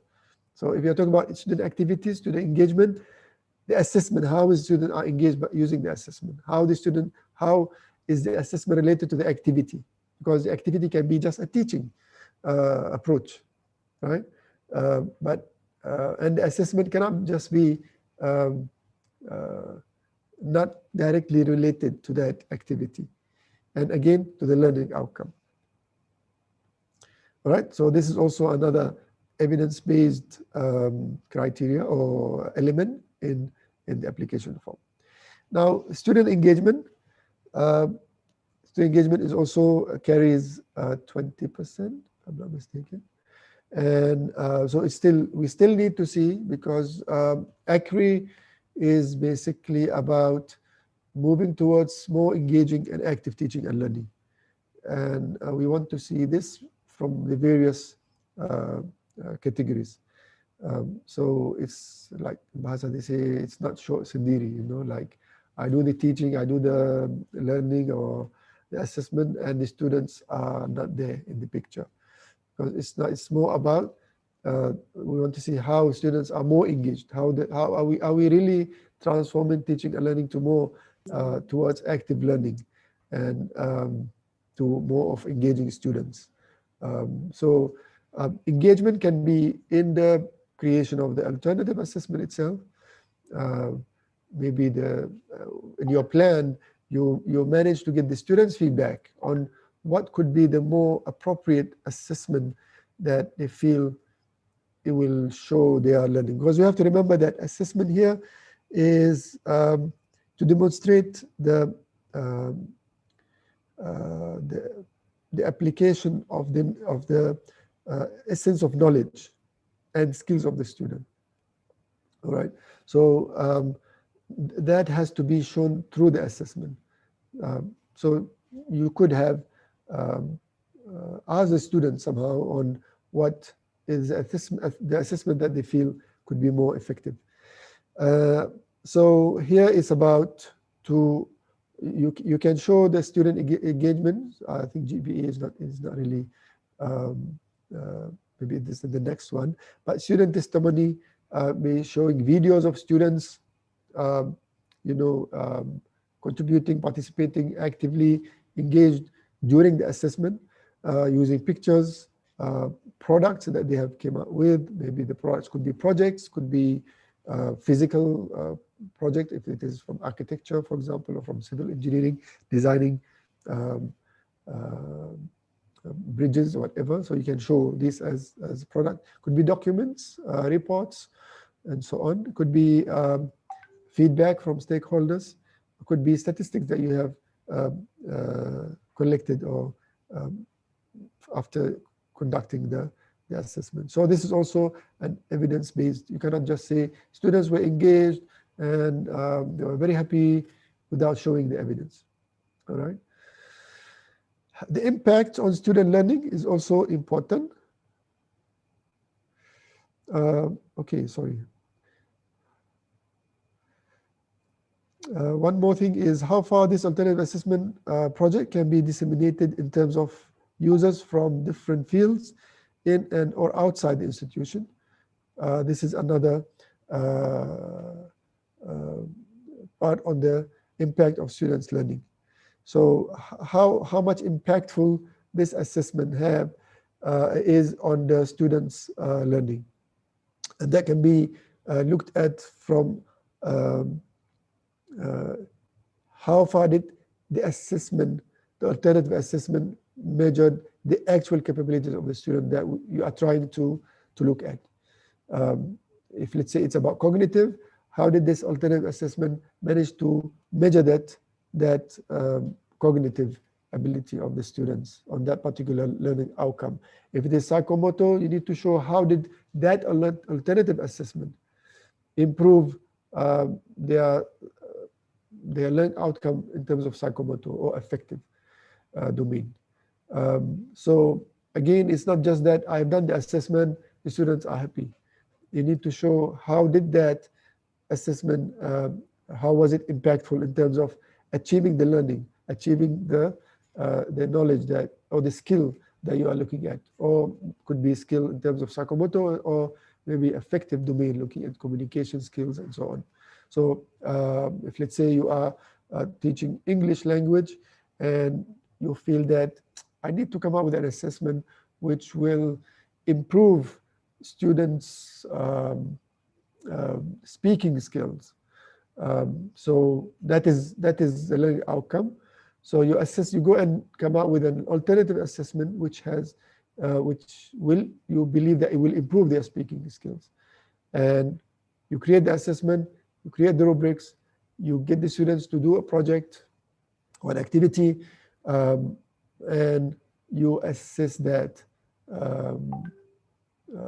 using the rubrics, using the assessment, and you say, with this assessment that I have created, I managed to improve their speaking skills. And in the previous semester, with the previous assessment method, that was their level of speaking skills, based on the marks, or based on maybe peer assessment, or based on others' evaluations. Then you can show the difference and how did the assessment help in improving their English. All right, so you could involve them, for example, in speaking activity with native speakers of the language they are learning, and the assessment is based on the native speakers' understanding of the students when they perform their speaking exercise. So your alternative assessment now is not you are only assessing, you are getting somebody who is native to assess. You could do that with another university from the country of where the students are native speakers. So, but here, remember, the assessment is the core. Don't forget that. You can do this activity. It can be on the teaching, or it can be in the learning. But here we are talking about assessment. That's why I said, actually, if you work the project very well, it can be all the 3 categories at the same time. And you can later on pick and choose which one you want to apply. You can apply for all of them. And in terms of the impact, how far this assessment can be used in other fields. If, let's say, your assessment is made prepared for medicine students, and actually, since I mentioned about medicine students, Faculty or Kuliah of Medicine is one of the Kuliah which can apply for the first category curriculum, because they can actually modify the curriculum in a way where you get the students more engaged, and especially there are too many activities, and because it involves hospitals, it can involve community, so you can redesign your curriculum in a way that it will be suitable for the first category. So going back to alternative assessment, if, let's say, you are from Kuliah of Medicine and you came out with an assessment which enhance on psychomotor skills for a particular LO in a certain course, and you can say, you know what, you can use this in engineering. Actually, you can use it in IRK as well. It's not only limited to medicine. Just need to probably maybe you do some modification. You can just use it as it is. All right. So that will give a better quote-to-quote marks to the application in this particular criteria. Remember, this criteria carries 30%, so it is the second after rationale. And whether you have used this within the same institution, like I said, you give it to your colleagues in engineering, or you share this with your colleagues from Kuliah of Medicine or Faculty of Medicine in another university, UPM. Right? Say, we've been using this and this is the results. It's very good, and you can show them the results and they say, yes, we want to adopt and use this alternative assessment. That also will carry a good mark. Now, do we need to see this being done? Not necessarily. If it is done, it will carry probably a full mark. But if you can show by narration and convince that it can be applied in engineering, and you give an example, this is how it can be applied in engineering. And of course, you can say this can be applied for any other medical school in Malaysia or any other country, because we have tried for this course, which is being taken by all other medical courses. So you can narrate to prove and show that this is possible, and you can actually apply it in other fields or the same field within the institution or outside the institution. I think I forgot to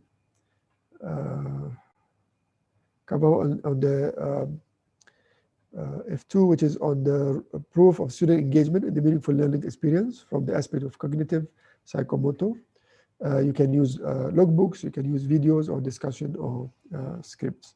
And also here, actually, you can show in terms of its improvement on the learning. You can also cover on, for example, the student's GPA or student marks for that particular course have increased compared to the previous semesters. So with using this alternative assessment, the students' marks has improved or have improved.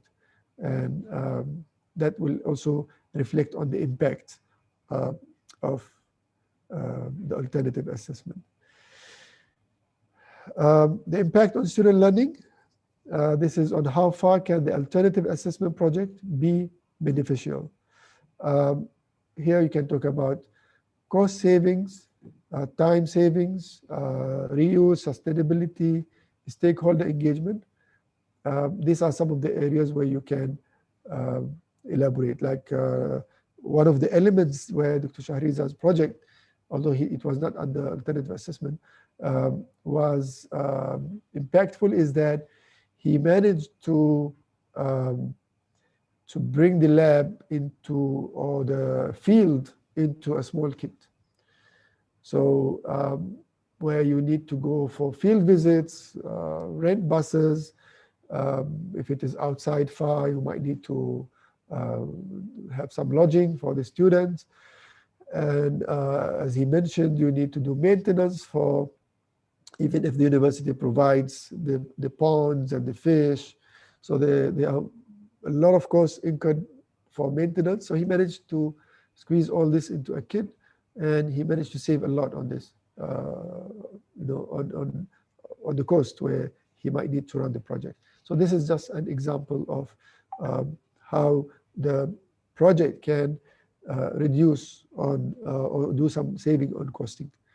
All right, you can encourage on sustainability as well, engage stakeholders in the assessment, like the project mentioned just now. If you are doing marketing, get the stakeholders involved in evaluating the students, right? And also this is also an evidence-based item. And that's it. I think that's all I can share with you.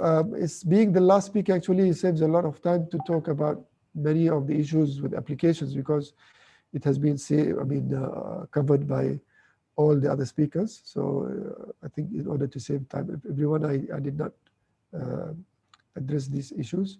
But if there are any questions, probably maybe it will help highlight what I have not covered. So Dr. Hasmawati, the mic is back to you. Thank you, Dr. Ma'an, for sharing with us the criteria for the alternative assessment category. So to our audience, either in Zoom or those who are with us live through CPD YouTube channel, if you have any question, you can type on the chat box so that Dr. Ma'an can answer your question.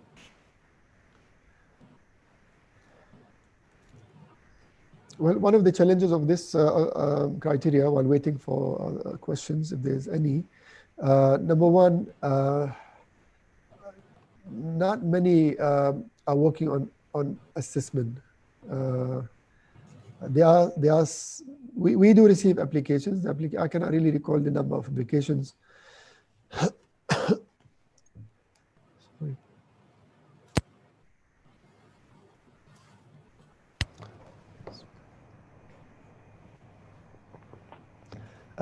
But this category is not yet to the level of other categories. It's quite challenging because you need to kind of prepare, plan for that and show some outcome. So, but I think this is where we can improve our teaching and learning by looking at the assessment. It's very important criteria. And I think after going through RTL, we can see that assessment was the main challenge during the RTL. Yes, yes. And I hope that some of us managed to do some breakthroughs during the RTL and coming out with alternative assessment, especially with courses like in engineering. Students were referring to services like CHEG, and the other day Forbes have come out with a report saying that CHEG shares have risen to I don't know how many billions during the pandemic. So that brings us to a very critical need to look at the assessment. So there is one question, Dr. Ma'an, from our audience. It says, can the peer assessment methods be included? And do we need to show the rubric assessment? Yes, any form of assessment can be included. But we have to bear in mind that peer assessment is there. Pedagogy is not new. We need to show how what is the new in using this peer assessment rather than just using it in the conventional form.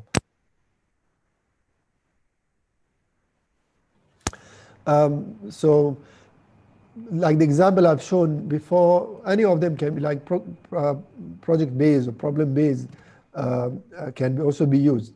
It's just that how how different did you perform that? And rubrics, yes, you must show the rubrics in the application. If there is no rubrics, probably the application will not have a good chance. And the thing is that nobody will call and say, do you have the rubrics? Is not attached. If it is not attached, that's it. We cannot call and ask for it.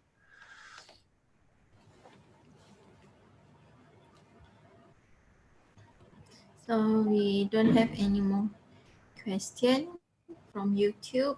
Also no question. Okay, so one more.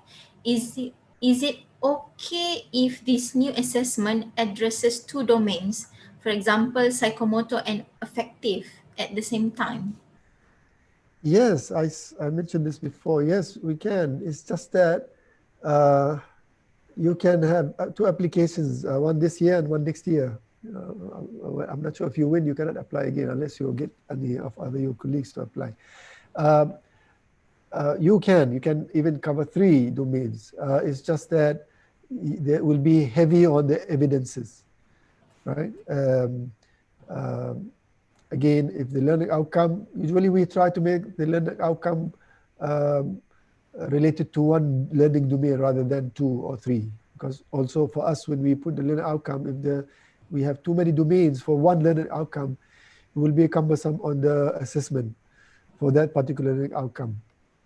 Especially if it carries psychomotor, and if you are from engineering and you have AAC coming to audit you, you have to show all these evidences. So when you say, I have psychomotor, they ask, show me, where is your evidence that you have used psychomotor? Show me your rubrics, all right? So if one is enough, it will make your application easier, less, not that heavy, with a lot of evidences and explanation, unless you couldn't separate, like I have to show both. Then, yeah, it's up to you to do that. And yeah, I think this is for the psychomotor and affective. I can see another question on the industrial be part of the assessment. Of course, this is also another way of showing how it is different, that the assessment is done by the industrial partner. I was mentioning just now to one of our colleagues from economics, because they are doing 3U1I program, that this can be a good opportunity to apply for curriculum category. And actually, you can also use that component, not the whole activity. Use the part where the students are in the company or in the industry, and what is the assessment that is used to evaluate their learning by the industry. So then you have an alternative assessment, and it is by the industry. Now, sometimes we're actually doing it, but we are not aware that I can take this as a category and the alternative, for example. Yeah. So definitely, if you have industry, it will give higher weightage that you are involving one of the main stakeholders. If you can involve the community, also will carry a good weight. But you must make sure that the assessment is authentic and it is measuring the learning outcome that you are addressing, the domain that is covering that learning outcome. And if it is skill, then it shows that it's actually measuring that skill and assessing that skill in a very meaningful way. Not superficial, and it's just like assessment, but does it really show how much they have achieved that learning outcome? Right. So thank you, Dr. Ma'an, for your explanation. You're welcome. And actually, I just have one more last question, because I think all of our speakers talk about evidence, how the evidence is very important for all the 4 categories. So I just want to ask, based on your experience as the panel, how long should we collect the evidence? I mean, like, is 1 semester enough, or does it have to be more than 1 semester to be enough? Okay. For alternative assessment, you need at least 1 semester to to try and test the assessment, alternative assessment, and reflect on its suitability and whether it has achieved the objective and the goals. Going back, you remember to when we talk about the rationale why I'm doing this. So when you reflect at the end on the assessment, you have to reflect from, you see, the issue I have is the students are not interacting. They are not engaging. So I came up with this alternative assessment. So you need to show that engaging is happening. And at the same time, what is the learning outcome? How did it achieve that learning outcome? So you need at least one semester, but you have to bear in mind that when you start working on it, probably you need to start earlier in collecting evidences on that the current assessment has issue. If you have, let's say it's based on the marks of the student, you have no issue, because of course we will definitely have the marks for the previous semesters for this course. But if it is on other, let's say psychomotor, but it was not really measured before, so maybe you need to somehow reflect on that. And maybe you can just say that the students are doing this, but it has never been covered. So this psychomotor is important, and this assessment is coming to look into that aspect. So you need a bit of information from the previous semester or semesters, and you need to use that assessment for that one particular semester to come up with, to show some results. Thank you, Dr. Ma'an, for answering the question. You're So I'll just quickly check on our YouTube channel first. So it seems like we don't have any more questions. So since we don't have any more questions, so I think we can close our session now. So I just want to say thank you to all of our speakers and to all of our audience as well for staying with us almost 4 hours now. And lastly, thank you to CPD for organizing this sharing session. Hopefully this will motivate or stimulate our staff here in IIUM to at least start collecting evidence, which is the most important part of the application. And hopefully we will see more of our staffs applied, and inshallah in the future we will see some winners maybe from IIUM on AKRI. Okay, so yes, actually, if you allow me, because I'm the only, no, actually we have one more from IIUM, but last year we had zero applications from IIUM. From IIUM, so zero for all the categories. All the categories. If not, if there are no panels from IIUM, then IIUM name will not be there at all. And last year the minister was Dr. Mazli, so he was asking how many applications from IIUM. So I hope this year we will have more applications, inshallah. So hopefully we'll see improvement. Yes, thanks for CPD for organizing this very heavily. Hopefully it will encourage many people to apply. And I think not me being IIUM, even the other panels, they are very willing to share the experience later on. Let's say if you are thinking, you can ask us, like, I'm thinking of this, can I do? And then we can advise, and if I can advise on any other category, I will. If, let's say, I'm not very sure, we can refer you to the panels from other categories. And they are very much willing to help, although that will be competing with their university, but they still will act professionally and give some guidance. So at any stage, please feel free to ask. If your idea is there, ask, I have this idea, can I do it? And then if you start filling the form, you feel confused about anything, we will help. Of course, we are not going to tell you this is going to get you high marks or low marks. We're just going to do it very professionally without jeopardizing the integrity of the process. So please feel free to apply. Just kickstart it, and then inshallah you will move. Yeah, thank you. Thank you, Dr. Ma'an, for the advice. Right, at least maybe our Faculty of Engineering can start from our EAC documents. We have so many evidence for EAC anyway. So Dr. Mira or anyone from CPD, do you have any last words to say, or is it okay for me to just close the session? Okay, Assalamualaikum.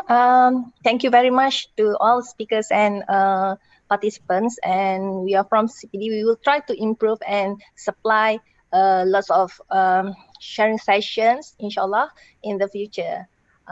Thank you very much. All right. So thank you to CPD. So I think we end our session here with Tasbih Kafarah and Surah Wal-As. And thank you everyone.